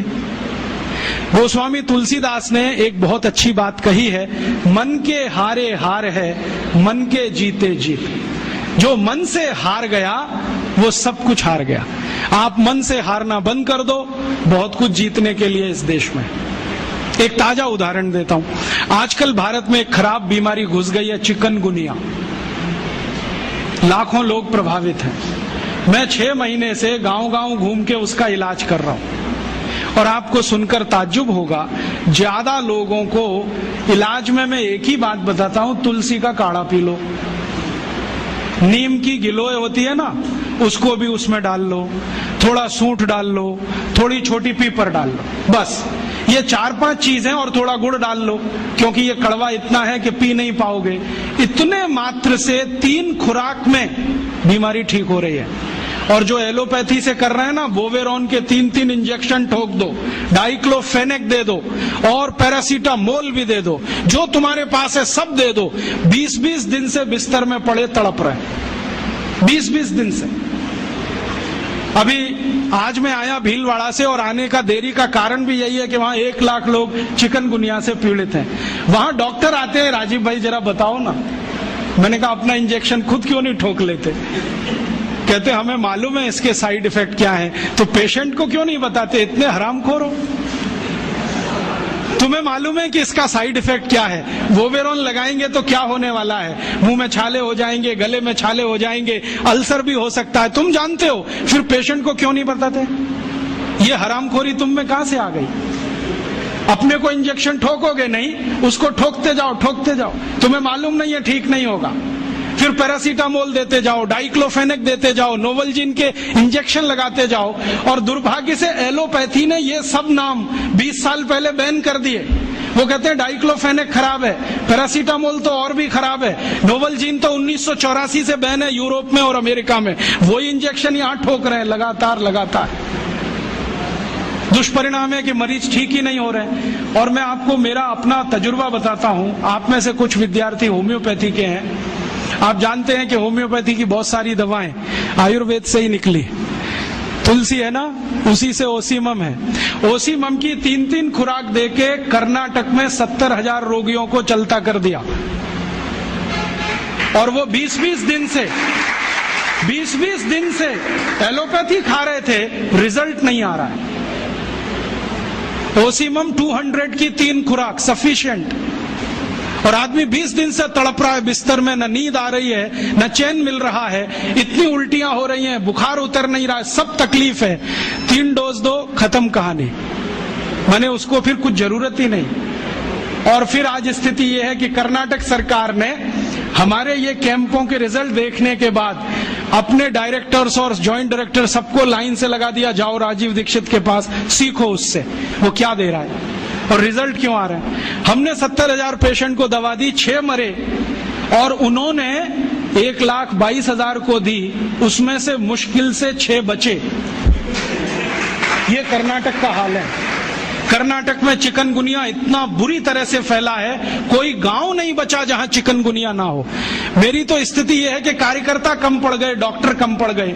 अगर मेरे पास 1,000-2,000 डॉक्टर होते तो हम कर्नाटक के उन लाखों लोगों को बचा लेते जो मर गए पिछले 6 महीने। महाराष्ट्र में भी यही है, रिजल्ट मिलते हैं उन दवाओं से, तो भरोसा क्यों नहीं करें उनके ऊपर। ओसीमम तो तुलसी में से ही बनी है भाई, और तो क्या है, डाइल्यूशन फॉर्म में है, बस इतना ही तो है। और तुलसी का काढ़ा समझ लो मदर टिंचर फॉर्म है उसका, तो काढ़ा दे दो तो समझ लो मदर टिंचर दे दिया, और पोटेंसी में दिया तो डाइल्यूट करके दिया। और आप जानते हैं कि ये आयुर्वेद का ही सिद्धांत है कि औषधि की मात्रा जितनी कम रखो असर उतना ही अधिक है। होम्योपैथी तो इसी पे काम करती है। तो अपने विज्ञान में दम तो है, अपनी विद्या में दम तो है, बस इसका प्रचार करने की बात है। प्रचार कौन करेगा? आप करेंगे। और इसका सबसे सरल तरीका है walk walk walk and talk talk talk. सबसे सरल तरीका। अगर आप इसका अपनी विद्याओं का प्रचार करना चाहते हैं, सरकार तो करेगी नहीं, क्योंकि वो एलोपैथी के चंगुल में फंसी है। हमारी सरकार के 2 मंत्रियों का तो मेरा तजुर्बा है पिछले 6 साल में। जब जब मैं उनके पास गया स्वास्थ्य मंत्री को मिलने के लिए, वो कहते राजीव भाई ये सब हमको समझता है, कर कुछ नहीं सकते, क्योंकि ऐसा जकड़ के रख लिया है। तो मैंने कहा इसमें आग तो लगा सकते हो, आग ही लगा दो हनुमान जी की तरह से, रावण की लंका एक बार जल जाए, कम से कम कहानी तो खत्म हो जाए। तो कहते हैं उतनी हिम्मत अभी तक नहीं आई है, आ जाएगी तो वो भी लगा देंगे। तो उनमें तो आने से रही, क्योंकि वो तो फंसे हैं अपने स्वार्थ में। आप इसको तैयारी करो, एक ना एक दिन ये विदेश से आई हुई चिकित्सा पद्धति के तंत्र को ऐसे ही उखाड़ के फेंकना है जैसे ईस्ट इंडिया कंपनी को उखाड़ के फेंका था हमने तो। क्योंकि ये जो विदेशी चिकित्सा पद्धति है इसमें कोई दम नहीं। मेरी आजकल दोस्ती हुई है अमेरिका के एक डॉक्टर से, उसका नाम है डीन ऑर्निश। मैं कभी मेल करता हूं, वो कभी मुझे मेल करता है। थोड़े दिन पहले उसने कहा कि आपकी एक बात से मैं सहमत हूं कि एलोपैथी में कोई दवा नहीं है, कोई औषधि नहीं है, जो भी है जहर है, आप ले लो। फिर आपकी ताकत कितनी है जहर पचाने की, ये इस पे निर्भर करेगा कि आप ठीक होते हैं या मरते। वो कहता हमारे पास कोई औषधि नहीं, जहर ही जहर है, आप चाहो तो ले लो। तो मैंने कहा आपको ये बताया किसने? क्योंकि ये ज्ञान तो कोई आयुर्वेद का ज्ञाता ही दे सकता है। तो उसने कहा कि ये ज्ञान मुझे स्वामी शिवानंद से मिला। शिवानंद जी का नाम आप जानते हैं? महान तपस्वी, महान योगी, जिन्होंने भारत छोड़ दुनिया भर में आयुर्वेद के प्रचार के लिए काम किया, योग और प्राणायाम के लिए प्रचार का काम किया। उनसे सीखा डीन ऑर्निश ने। अब डीन ऑर्निश क्या कहता है? वो कहता है कि भारत की चिकित्सा पद्धति में इतना दम है कि लौकी के रस से हार्ट अटैक या कार्डियक अरेस्ट या ब्लॉकेज को रिवर्स किया जा सकता है, सिर्फ लौकी के रस से।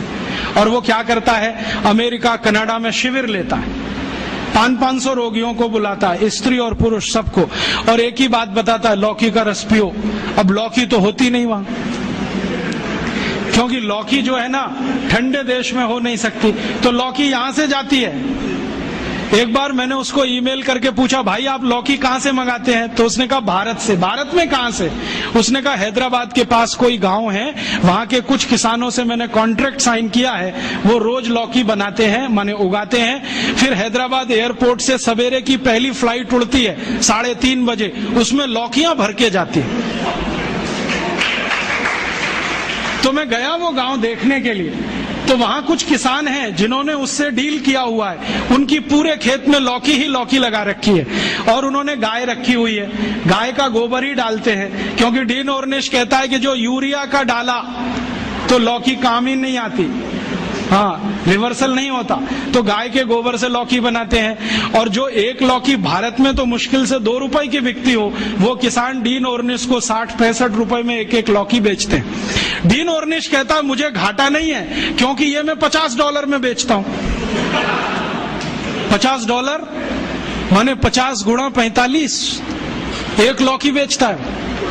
और करोड़ों करोड़ों अमरीकी और कनेडियन और यूरोप वासी उसकी लौकी का रस पी पी के ठीक हो रहे हैं। आते हैं, थोड़ा योग सिखा देता है, वो 1-2 चीजें जानता है, ज्यादा उसको नहीं आती, अनुलोम विलोम सिखाता है, क्योंकि शिवानंद जी ने उसको कुछ सिखाया होगा। थोड़ा अनुलोम विलोम सिखाता है, थोड़ा भस्त्रिका करा देता है, लौकी का रस पिलवाता है, और उसको ठीक कर रहा है। अब उसने किताब लिख मारी, देखो कैसे बेईमान लोग हैं, किताब लिख मारी, और दुनिया में अथॉरिटी हो गया डीन ऑर्निश, लौकी पर अथॉरिटी हो गया वो। सारी दुनिया मानती है कि ये लौकी का विशेषज्ञ है, लेकिन दुनिया जानती नहीं है कि विशेषज्ञ तो स्वामी शिवानंद थे, जो उसको फोकट में ये सिखा गए। अब उसने इसको धंधा बना दिया। और ये डीन ऑर्निश अकेला नहीं है, यूरोप और अमेरिका में अब बहुत डॉक्टर ऐसे हैं जो ये कहते हैं बैक टू द नेचर, हमारे पास दवा नहीं है, हमारे पास औषधि नहीं है, जो है तो प्रकृति में है, पेड़ पौधों में है, जड़ी बूटियों में है, वो वहां लौट रहे हैं और आने वाला समय उन्हीं का है। जर्मनी की सरकार एक यूनिवर्सिटी बनाने जा रही है $100 अरब के खर्चे से, जो सिर्फ आयुर्वेद पे ही काम करे। अमेरिका की सरकार अरबों डॉलर इन्वेस्ट कर रही है, क्योंकि अमेरिका की सरकार जानती है 20 साल के बाद यही चलने वाला है, तो धड़ाधड़ पेटेंट ले रहे हैं। हल्दी पे ले लो, इस पे ले लो, इस पे ले लो, और हम अभी भी गहरी नींद में सो रहे हैं। अगर दम नहीं होता हल्दी में, तो अमेरिकी सरकार ने 33 पेटेंट कैसे ले लिए? दम नहीं होता काली मिर्च में, तो वहां 22 पेटेंट है काली मिर्च पर। और सबसे लेटेस्ट पेटेंट पता है काली मिर्च का क्या है? कि इसको चूसो तो खांसी ठीक हो जाती है। अमेरिका ने इस पे पेटेंट किया हुआ है कि काली मिर्च को चूसने मात्र से खांसी ठीक हो जाती है। ये तो हमारे देश में लाखों माताएं बहनें रोज करती हैं। सब जानते हैं कि काली मिर्च को चूसो तो खांसी ठीक हो जाती है। उन्होंने पेटेंट करा लिया इस पे, हमें मालूम ही नहीं है। अब तो गोमूत्र पर पेटेंट करा ले रहे हैं वो तो लूट रहे हैं हमारी संपत्ति को। हम सो रहे हैं अभी भी कुंभकर्ण की नींद में।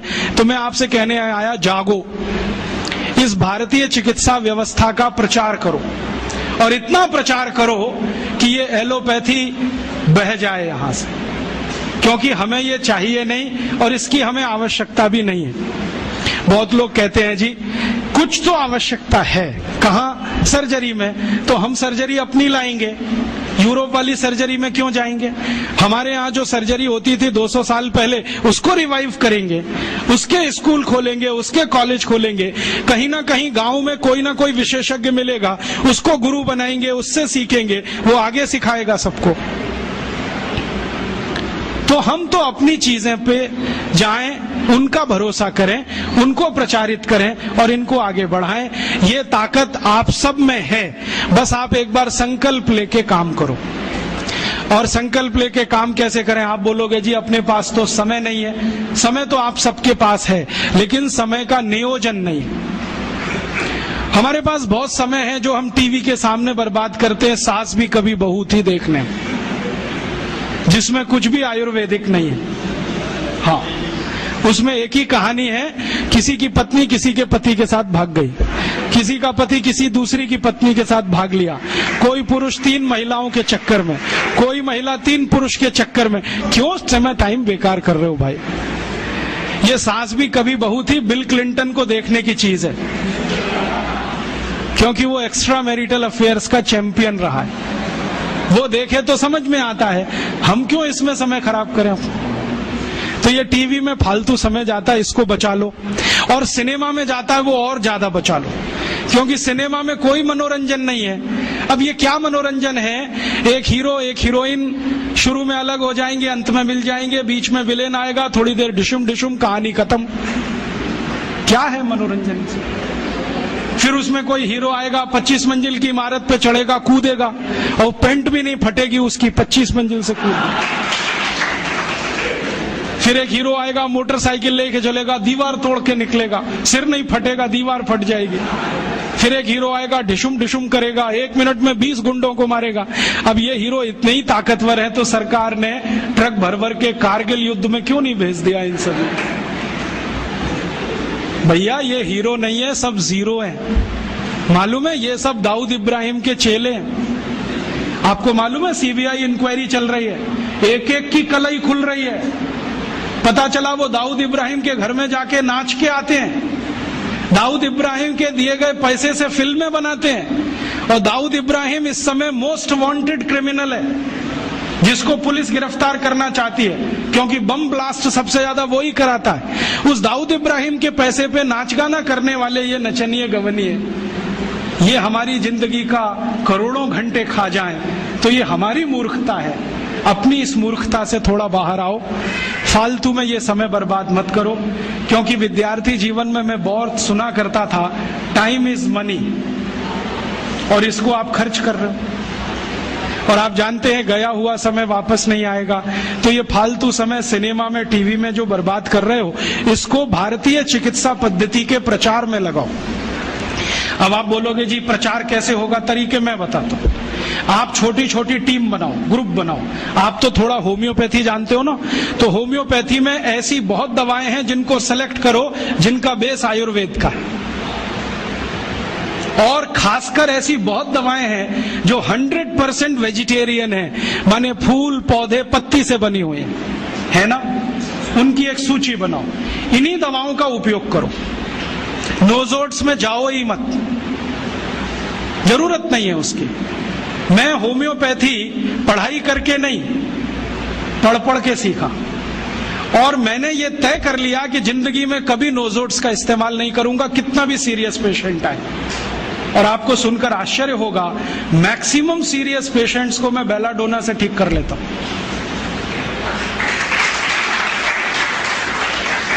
एक बार एक होम्योपैथी कॉलेज के प्रिंसिपल ने मुझे पूछा कि राजीव भाई, आपकी बेलाडोना इतनी पसंदीदा मेडिसिन क्यों है? मैंने कहा ये सभी क्रोनिक केस क्लियर करती है।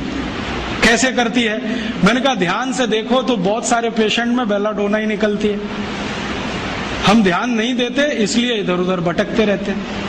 जब अकेली बेलाडोना इतने काम कर सकती है तो काय को ऐसी मेडिसिन में जाना जो अपनी चरित्र से, प्रकृति से, स्वभाव से मेल नहीं खाती। भारत में जानते हैं मैक्सिमम लोग शाकाहारी हैं, तो स्वभाव हमारा शाकाहारी पने का है, तो दवाएं भी वही सेलेक्ट कर लो जो शाकाहारी हैं। इन दवाओं की सूची बना लो और इनको लेके गांव गांव जाओ। रविवार में जब छुट्टी होती है 2-3 घंटे के चिकित्सा शिविर लगाओ, पहले उनको थोड़ा चिकित्सा का ज्ञान दो।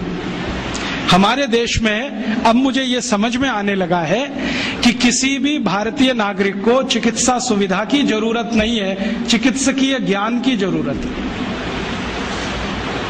हेल्थ फैसिलिटीज नहीं चाहिए, नॉलेज चाहिए। नॉलेज की बहुत कमी, और इतनी कमी है कि पढ़े लिखे लोग उससे ज्यादा पीड़ित हैं। छोटी छोटी बातें नहीं जानते। पानी को उबाल के पीना, ये इतनी छोटी सी बात है, लेकिन आज के समय की बीमारियों में सबसे इफेक्टिव है, खासकर 3 महीने की ये जो। तो आप उनको बता दो भैया पानी उबाल के पियो, उबाल के पानी पीने से क्या होता है वो समझा दो उनको, 10 मिनट में समझ में आ जाए। फिर उनसे कहो कि खाना खाते हो तो कुछ ये खाओ ये मत खाओ, क्योंकि दिनचर्या ऋतुचर्या जो आयुर्वेद की है ना, वो जरूर सीख लो। दिनचर्या और ऋतुचर्या जरूर सीखो, आयुर्वेद की बहुत आवश्यक है। और आपको मैं एक किताब का नाम बोल के जाता हूं, इसको पढ़ो। भगवत गीता जैसे पढ़ी जाती है, रामचरितमानस जैसे पढ़ी जाती है, उस किताब का नाम है अष्टांग हृदय। इसका एक दूसरा नाम भी है अष्टांग संग्रह, पुराना नाम अष्टांग हृदय। ये किताब का जो स्वस्थ व्रत है ना, वो ऐसे पढ़ो जैसे आप धार्मिक पुस्तक पढ़ते हो, और उसको बार बार पढ़ो तो याद हो जाएगा, कंठस्थ हो जाएगा। उसमें 2000 सूत्र हैं। ये सूत्र लोगों को बताना शुरू कर दो। छोटे छोटे सूत्र हैं, जैसे खाना खाने के बाद पानी मत पियो, स्वस्थ रहना है जिंदगी भर तो खाने के 1 घंटे के बाद पानी पियो। क्यों नहीं पिए वो आप सब जानते हो, सरल भाषा में उनको समझा दो। फिर उनको बोलो पानी पियो तो घूंट भर भर के पियो, सिप करके पियो, ताकि ज्यादा लार शरीर में जाए, वात पित्त कफ तीनों संतुलित रहे। ठंडा पानी कभी मत पियो। मैंने दुनिया में ठंडे पानी पीने वालों को बहुत देखा है। यूरोप और अमेरिका के लोग चिल्ड वाटर पीते हैं, बर्फ का पानी फ्रिज में रख के पीते हैं। परिणाम जानते हैं क्या होता है? सवेरे जब टॉयलेट रूम में जाते हैं तो 1-1 घंटे बाहर ही नहीं आते। उनको पूछो भाई तुम क्या कर रहे थे 1 घंटे वहां? तो कहते हैं न्यूज़पेपर पढ़ रहे थे, मैगजीन पढ़ रहे थे। क्यों पढ़ रहे थे? स्टूल पास नहीं होता। क्यों नहीं होता? कॉन्स्टिपेशन है, जोर लगाना पड़ता है फिर भी नहीं होता। गाना भी गाते हैं मेरे सपनों की रानी कभी आएगी, फिर भी नहीं आती। और अंतिम दुष्परिणाम पता है क्या होता है? उनको पेट साफ तो होता नहीं, तो सांस में से भयंकर बदबू आती है। किसी अमेरिकन यूरोपियन के नजदीक बैठ जाओ, अगर वो लिस्ट्रीन स्प्रे करके नहीं आया तो 1 मिनट नहीं बैठ सकते। हर समय उनको माउथ फ्रेशनर स्प्रे करना पड़ता है, क्योंकि अंतड़ियां साफ नहीं है, कब्जियत है, मल भरा हुआ है, उसमें कचरा जमा है। फिर उनके पसीने में से भी बदबू आती है। क्यों? कब्जियत बहुत है। और पसीने की बदबू दूर करने के लिए डिओडोरेंट स्प्रे करते रहते हैं। और आप तो सब जानते हो कि अगर कब्जियत है तो बाल भी कड़क रहते हैं, तो उन कड़क बाल को सॉफ्ट करने के लिए क्या क्या सब करते हैं, शैम्पू लगाते हैं, शैम्पू के बाद पता नहीं क्या क्या लगाते हैं। ये सब वो जो करते हैं ना, उनकी मजबूरी है, स्टेटस सिंबल नहीं है। इसको अपने दिमाग से निकाल दो कि ये कोई स्टेटस सिंबल। तो सरल भाषा में समझाओ, ठंडा पानी पीने से ये होता है, मत पियो, समझ जाएंगे। फिर उनको बोलो सवेरे उठो तो सबसे पहले पानी पियो। फिर उनसे बोलो खाना खाओ तो बैठ के खाओ, कभी भी खाना खाओ तो पूर्व दिशा में सिर करके, मुंह करके खाओ, सो तो पूर्व दिशा में। ये अष्टांग हृदय में इतने अद्भुत छोटे छोटी बातें हैं तो संस्कृत में है, लेकिन अब तो उसका हिंदी भी आने लगा है। तो हिंदी ले लो, हिंदी वर्जन ले लो, इसको पढ़ो, बार बार पढ़ो, और ये जाके गांव में सबको बताओ। फिर उनको कहो देखो ये तो है स्वस्थ रहने के लिए, अब तुम बीमार पड़ो तो बताओ तुम्हारी बीमारी क्या है। ये बीमारी है तो ये दवा है, ये बीमारी है तो ये दवा है। और मेरा आपसे एक निवेदन जरूर है कि अगर आप होम्योपैथी से भी इलाज करो तो उसकी मूल दवा जरूर बता दो। उनको ये ग्रीक और रोमन नाम में मत फंसाओ। आप कहोगे जी मैं तो ऑसिमम दे रहा हूं, ये उनको कहो ये तो तुलसी का रस है भैया, तुम्हारे घर में फूलों से बनी हुई है, आसानी से मिलती है, जयपुर में मिलती है, दिल्ली में मिलती है। भंडारी वालों को अक्सर ऑर्डर दे के रखो, हमको इतनी भेजो। उनको जो पता चल गया कि आप प्रचार के लिए कर रहे हो तो मुफ्त में भी दे देंगे आपको। तो इस तरह से आप गांव गांव जाओ, छोटे छोटे शिविर लगाओ, गांव वालों को इकट्ठा करो। गांव वाले बहुत दुखी हैं, शहर वाले भी दुखी हैं, वैसे तो वो दुखी हैं। इसका यही सबूत है कि रामदेव जी आए जयपुर में सवेरे 4 बजे तो सब लोग पहुंच जाते हैं वहां, पैसा भी देते हैं, समय भी देते हैं। और 4 बजे रामदेव जी कहें टांग ऊपर उठा लो तो उठा लेते हैं, कहें सिर नीचे कर दो तो कर लेते हैं, ऐसे कर लो तो कर लेते हैं। क्यों? परेशान है, दुखी है, शरीर उनका साथ नहीं दे रहा है। और इतने दुखी हैं कि रामदेव जी तो क्या, कोई टिम्बकटू आ जाए उसी के सामने वो आ जाएंगे, और वो दुनिया भर में घूम के आते हैं अपनी अपनी छोटी छोटी बीमारियां लेके। तो इन जो दुखी लोगों का थोड़ा थोड़ा आप मदद कर दो इलाज के रूप में, ये सब आपके भगत हो जाएंगे। और ये भगत हो जाएंगे तो कहो आप भी प्रचार करो इसका, वो भी करें, आप भी करो, तो ये इतना तेजी से मल्टीप्लाई करेगा कि 2-5 साल में एलोपैथी का बाजा बज जाएगा। और बजा देना है अपने को, हाँ, ये संकल्प लेके चलो कि इनका बाजा हमको बजाना है। मैं बहुत जल्दी एक टीवी चैनल शुरू करने जा रहा हूं एलोपैथी का बाजा बजाने के लिए। इनकी सब पोल खोलनी है मुझे, हाँ, इनकी इतनी पोल है मेरे पास, कम से कम 1,500 से ज्यादा डॉक्यूमेंट्स हैं जो एलोपैथी के गंदेपन को सिद्ध करने वाले हैं, इनकी निकृष्टता को सिद्ध करने वाले हैं। ये कितने अनसाइंटिफिक हैं वो बताने वाले हैं, कितने डॉगमेटिक हैं वो बताने वाले हैं। मेरे पास ऐसे बहुत इंटरव्यूज हैं बड़े बड़े डॉक्टरों के, वो कहते हैं कि हम कोई डायग्नोसिस नहीं करते, तीर मारते हैं, लग गया तो ठीक, नहीं तो तुक्का। और वो कहते हैं हम तो एक ही सिद्धांत पे काम करते हैं, ट्रायल एंड एरर, देते जाओ गलतियां करते जाओ, देते जाओ गलती, भले मर जाए पेशेंट उसमें। हमारे पास तो कम से कम ये नहीं है ट्रायल एंड एरर वाला। हम तो जानते हैं कि तुलसी है तो उसके ये गुण हैं तो ये रिजल्ट आना ही चाहिए, मेथी है तो उसके ये गुण हैं तो ये रिजल्ट आना ही चाहिए। हमको सब मालूम है, फिक्स है, यहाँ वेरिएशन नहीं है। मेथी के जो रिजल्ट चरक ऋषि को मिले वो आज भी मिलते हैं, इसमें इतना सातत्य है, वेरिएशन कहीं भी नहीं है। तो जो विज्ञान में सातत्य होता है, सत्य ज्ञान वही होता है। तो हमारे पास जो सत्य ज्ञान है, इसको लेकर आगे बढ़ें और इसके अपने जीवन में भी और दूसरों के जीवन में प्रयोग करने के लिए प्रेरित करें। छोटी छोटी कुछ बातें आप भी अपने जीवन में करो। ये एलोपैथी में से निकले हुए जो भी बाई प्रोडक्ट्स हैं ना, इनको जीवन में इस्तेमाल मत करो। जैसे टूथपेस्ट, ये तो भारत का नहीं है ना, ये तो एलोपैथी का है। और यूरोप वाले टूथपेस्ट इसलिए घिसते हैं कि मसूड़े बहुत उनके हार्ड है, कड़क है, क्योंकि बर्फ के नजदीक रहते हैं। मसूड़े कड़क हैं तो ब्रश जो है ना प्लास्टिक का भी चलेगा, उसको घिसें तो ज्यादा तकलीफ नहीं आएगी। और दूसरा, उनके पास दांत साफ करने के लिए कुछ है ही नहीं, करें क्या? वो बेचारे परेशान है, नीम का दातुन मिले, यूरोप में नीम होता ही नहीं है। वो परेशान है बबूल का दातुन मिले, बबूल होता ही नहीं है। वो परेशान है दंतमंजन मिले, दंतमंजन होने के लिए 18 जड़ी बूटी लगती हैं, वो होती ही नहीं है। तो ले दे के उनके पास एक ही चीज है, वो है सोडियम लॉरेल सल्फेट, माने डिटर्जेंट पाउडर, माने शैम्पू। उसी को घिसते हैं दांत में, बनाते हैं झाग और थूकते हैं वॉश बेसिन। और भाव क्या है? 27 रुपए का 100 ग्राम, 1 किलो 270 रुपए का। हम कैसे पागल लोग हैं। 150 रुपए किलो गाय का घी रोटी पे लगा के खाओ, 270 रुपए किलो का कॉलगेट दांत पे रगड़ के वॉश बेसिन में थूको और कहो कि हम बहुत स्मार्ट हैं। तो मैं कहता हूं और स्मार्ट बनो। तो पूछते हैं करें क्या? मैं बोलता हूं ये 270 रुपए किलो का इतना महंगा कॉलगेट है, थूकते क्यों हो?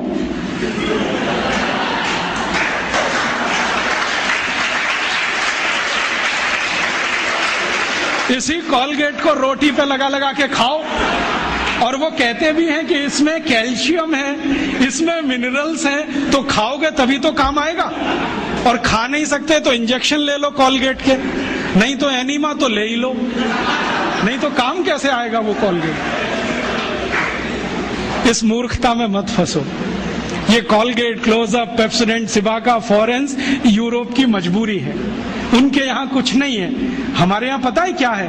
आयुर्वेद में दांत साफ करने के लिए 12 जड़ी बूटियां, 12 तरह के वृक्ष की डंडी, नीम की दातुन चैत्र के महीने में, सुनो जरा इसको गंभीरता से, हर महीने में अलग दातुन। नीम की दातुन चैत्र के महीने में, बैसाख में बबूल की दातुन, आषाढ़ में आम की दातुन, और मैंने देखा हर महीने में विशेष दातुन। और इतना माइक्रो स्टडी किया गया हजारों साल कि चैत्र के महीने में शरीर की प्रकृति ऐसी रहती है तो नीम ही है जो बैलेंस कर सकता है, तो नीम की दातुन। बैसाख के महीने में ऐसी प्रकृति है तो बबूल बैलेंस करता है, तो बबूल का दातुन। आषाढ़ में ऐसा है तो आम बैलेंस करता है, ये बैलेंस कर। तो इतने बड़े साइंस को छोड़कर आप फंस गए वो कॉलगेट में। खत्म करो ये कॉलगेट। हम तो मजबूर नहीं है, गांव गांव में नीम मिलता है, बबूल मिलता है, तो नीम बबूल का दातुन करो, नहीं मिलता तो दंत मंजन करो। ऐसे यूरोप से आए हुआ ये जो शैम्पू है, ये वो लगाते हैं इसलिए कि बाल कड़े हैं, कड़क है। कड़क इसलिए कि पेट साफ नहीं है, कब्जियत है। आपको शैम्पू की क्या जरूरत है? आपको बाल ही साफ करने हैं तो आयुर्वेदिक औषधि है, आंवला, रीठा, शिकाकाई, गांव गांव मिलती है, कहीं से भी ले लो, इकट्ठा करके डिब्बे में रख लो, बराबर मात्रा में मिला लो, 1 चम्मच गर्म पानी में डालो, सवेरे उस पानी से बाल धो लो। फिर कोई कहेंगे जी डैंड्रफ हो जाता है, तो उसके लिए नींबू का रस जिंदाबाद। नींबू के रस में थोड़ा गुड़ मिला दो और उसको बाल में लगा लो, सब डैंड्रफ निकलता है। एलोवेरा जिंदाबाद। ग्वारपाठा कहीं भी मिलता है, उसका रस ले लो, बालों में लगा लो, एकदम ठीक कर देगा। अपने पास कुछ कमी नहीं, तो अपनी जिंदगी में ये एलोपैथी निकालो। सवेरे ही सवेरे उठते हो, चाय पी लेते हो, कॉफी पी लेते हो। आयुर्वेद कहता है कि ये जो चाय कॉफी पिए तो जिंदगी भर बीमारी ही बीमारी। सवेरे का दिन शुरू करो पानी से, चाय कॉफी से नहीं, तो अपने आप स्वस्थ रहोगे। तो अपने जीवन में भी थोड़ा आयुर्वेद को लाओ। अपने जीवन में खान पान आयुर्वेद के हिसाब से, रहन सहन आयुर्वेद के हिसाब से, आचार व्यवहार आयुर्वेद के हिसाब। खान पान माने जो भारतीय है वही रखो। यूरोपीय अंग्रेजी खान पान, pizza, burger, hot dog, cold dog, chow mein, noodles, क्यों फंस गए इसमें? नाम भी बड़े विचित्र हैं। हॉट डॉग गरम कुत्ता, कोल्ड डॉग ठंडा कुत्ता। चाउमीन का क्या मतलब आप नहीं जानते, तो क्यों खा रहे हो? अपने यहाँ बहुत कुछ है खाने पीने के लिए। भारत तो ऐसा अद्भुत देश है कि जिस दिन जन्म लिया और जिस दिन मरो, हर दिन एक नई डिश बना के खा सकते हो। इतनी वैरायटीज हैं इस देश में। ये यूरोप में तो पाव और भाजी माने बर्गर, पिज्जा, ये सब पाव से ही बनता है।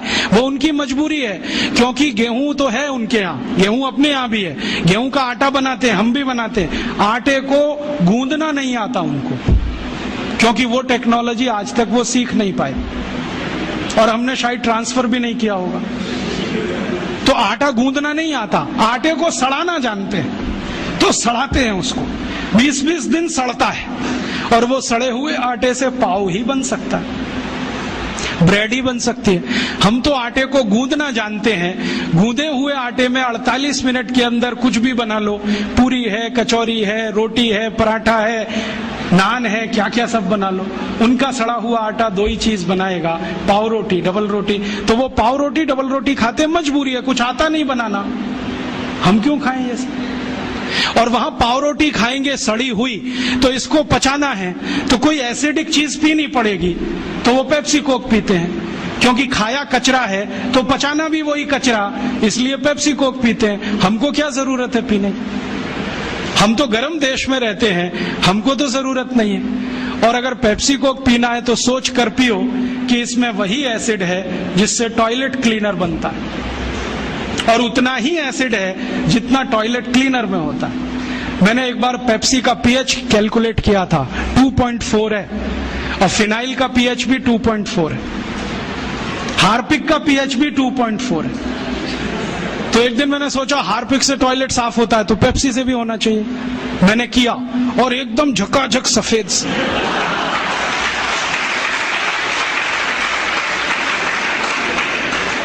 उस दिन से मैंने बोलना शुरू किया, ठंडा मतलब टॉयलेट क्लीनर। और हम पीते हैं, अकेले नहीं, घर में आने वाले मेहमान को भी पिलाते। हाँ, एक तरफ कहते हैं अतिथि देवता होता है, देवताओं को इस हंडा साफ करने का पानी पिलाते हैं। ये पीने की चीज नहीं है। और अब तो आपको मालूम है ना, पेप्सी कोक में जहर भी है, DDT, बेंजीन हेक्साक्लोराइड, क्लोरोपाइरीफॉस, ये सब पेस्टिसाइड्स। और जो वैज्ञानिक इस पे रिसर्च करते हैं ना, वो कहते हैं कि 7 साल पेप्सी पियो तो अंतड़ियों में कैंसर हो जाएगा, 5 साल पियो तो नपुंसकता आ जाएगी। वैज्ञानिक तो बोलते हैं कि 1 इंजेक्शन पेप्सी ब्लड में लगाओ तो हृदय घात की संभावना पैदा हो जाए। कई वैज्ञानिकों ने यह सिद्ध किया है कि गर्भवती मां अगर कोका कोला पी ले तो गर्भ में बच्चा विकलांग पैदा हो। आंख में पेप्सी कोक डाल दिया तो आंखों की रोशनी चली जाए, दांत डाल दिया तो दांत गायब हो जाता है। अभी ये कोई पीने की चीज? मत पियो। अपने पास बहुत कुछ है पीने के लिए, संतरे का रस, मौसमी का रस, नींबू की शिकंजी, नारियल का पानी, दही की लस्सी, गाय का दूध, कुछ नहीं मिले तो घड़े का पानी। तो ये अमेरिका और यूरोप से जो कुछ आया ये हमारी जिंदगी में रहे जरूरी नहीं है। डिओडोरेंट इस्तेमाल मत करो, वो क्यों करते हैं मैंने बताया, पसीने की बदबू आती है, आपको क्यों आनी चाहिए? और अगर आती है तो पेट ठीक करो, स्प्रे करने से कुछ नहीं होगा। मुंह में लिस्ट्रीन वो स्प्रे करते हैं, पेट साफ नहीं है, आप अपनी कब्जियत ठीक करो। तो उनकी नकल मत करो, क्योंकि वो एक खास तरह की व्यवस्था में रहते हैं, हम दूसरे तरह की व्यवस्था में रहते हैं। ध्यान रखो, वो बहुत ठंड को झेलते हैं, हम इतनी ठंड नहीं झेलते, इसलिए वो चाय कॉफी पिए, उनका ब्लड प्रेशर बढ़ा रहे वो चलेगा, आपका थोड़ा भी बढ़ गया तकलीफ करेगा। तो अपनी जिंदगी में जो आयुर्वेद से आया, जो भारतीय विद्याओं ने सिखाया, वही अपने जीवन में लाओ और जीवन का एक सूत्र बनाओ, भारतीय बने और भारतीय चीजों का ही उपयोग करें। भारतीय भाषा, भारतीय भूषा, भारतीय भोजन, भारतीय भजन और भारतीय भेषज, ये 5 चीजों का इस्तेमाल करो। भोजन मैंने बता ही दिया। भूषा आप जानते हो, अपनी भारत की भूषा और इंग्लैंड जमीन आसमान का अंतर है। वो ठंड वाले जगह रहते हैं, टाई सूट पहनना उनके लिए मजबूरी है, हमको टाई सूट पहनने की कोई मजबूरी। अगर 50 डिग्री तापमान में हम सूट और पैंट और टाई पहन के घूमें तो मूर्खों के मूर्ख ही दिखेंगे। बहुत लोगों को मैंने देखा है, शादी करने जाते हैं, घोड़े पे चढ़ते हैं, टाई और 3 पीस सूट पहन के बैठते हैं, जून के महीने में भयंकर गर्मी में सुपर इडियट बन के जाते हैं। और उनको पूछो भाई ये क्यों कर रहे हो, तो कहते हैं आज तो कर लेने दो, शादी का दिन है, मैंने आज ही सुपर इडियोसिटी दिखानी है आपको शादी के दिन। ये मत करो आप, उनकी भूषा नहीं है, हमारे काम की नहीं है, उनकी भाषा भी हमारे काम की नहीं है। उनकी भाषा में बहुत सारे शब्द ऐसे हैं जो आप बिना जाने इस्तेमाल मत करो। जैसे कई बार मैं कई लोगों के घर में जाता हूं, अधकचरे लोग पता है कैसी बात करते हैं, ओ Rajiv Dixit, she is my missus. तो मैं पूछता हूं really she is your missus? क्योंकि यूरोप में मिसेज का अर्थ जानते हैं, धर्म पत्नी को छोड़कर कोई भी महिला वो मिसेज होती, क्योंकि वहां शादी करने की परंपरा नहीं है। 70% लोग बिना शादी के रहते हैं। ऐसे ही वो मिस्टर बात करते हैं, हम क्यों करें? वो आंटी अंकल बोलते हैं क्योंकि उनके यहाँ कोई रिलेशनशिप नहीं है, परिवार नहीं है, तो परिवार संस्था के कारण संबंध नहीं है। हमारे यहाँ चाचा है, चाची है, मामा है, मामी है, मौसा है, मौसी है। भारतीय भाषा में थोड़ी दम ज्यादा है, इसका ही जीवन में है। तो भारत की भाषा, भारत की भूषा, भारत का भोजन, भारत का भजन, भजन माने संगीत, भारतीय संगीत। ये रॉक और पॉप इसमें मत फंसो, ना तो कर्ण प्रिय है, ना शरीर के स्वास्थ्य के लिए अच्छा है। भारतीय संगीत इतना स्लो, इतना मधुर कि आपको म्यूजिक से ही बहुत सारी बीमारियां ठीक हो जाए। आपको मालूम है कभी म्यूजिक थेरेपी रहा है इस देश में, तो वो तो इतनी ऊंचाई वाला है। तो भारतीय भजन और भारतीय भेषज माने औषधि जितना बने उतना जीवन में आप करो, दूसरों को करने के लिए प्रेरित करो। तो एक दिन ये विदेशी विद्या चली जाएगी, और ये गई तो फिर इस देश को निरोगी रखना, निरापद रखना आसान हो जाएगा। और तब शायद ये सिद्ध होगा, सर्वे भवन्तु सुखिनः, सर्वे सन्तु निरामया, सर्वे भद्राणि पश्यन्तु, मां कश्चित् दुख भाग भवेत्। तो ऐसा मैं आपसे निवेदन करता हूं, आप इसको स्वीकार करें और दूसरों को स्वीकार करने के लिए प्रेरित करें। तो आपका आभार। जितना कुछ मैंने बोला, अगर ये पढ़ना हो तो इसकी छोटी छोटी कुछ किताबें बनी हैं, वो नीचे आप जाओगे तो स्टॉल पे हैं, आप ले सकते हैं। सीडी बनी है, वो ले सकते हैं। सीडी और किताबों पर मेरा कोई कॉपीराइट नहीं है, सबको कॉपी करने का कंप्लीट राइट है, क्योंकि भारतीय विद्याओं पर कॉपीराइट नहीं होता। ज्ञान मेरा नहीं है, सबका है। मैंने लिया, आपको दिया, आप किसी और को दो, ये है भारतीयता। यूरोप में होता ज्ञान को पकड़ के रखो, बेचो इसको भी, हम बेचने में नहीं मानते। तो आप सुनो, दूसरों को सुनाओ, इन्हीं विषयों की सीडी को कॉपी कर करके बांटो, तो शायद इसमें मदद मिले और ये इतना तेजी से फैले कि जैसे कभी स्वदेशी आंदोलन चला वैसा ही फिर एक आंदोलन चले। और ये साल कुछ विशेष है, भारत में वंदे मातरम का 100वां साल है, स्वदेशी आंदोलन का भी 100वां साल है। 1906 में स्वदेशी आंदोलन शुरू हुआ, 1906 से वंदे मातरम पूरे देश में सार्वजनिक रूप से गाया गया। तो इस ऐतिहासिक वर्ष में कुछ ऐतिहासिक काम हम करें, उसके लिए ईश्वर आपको प्रेरणा दे, ऐसी भावना के साथ आभार, धन्यवाद।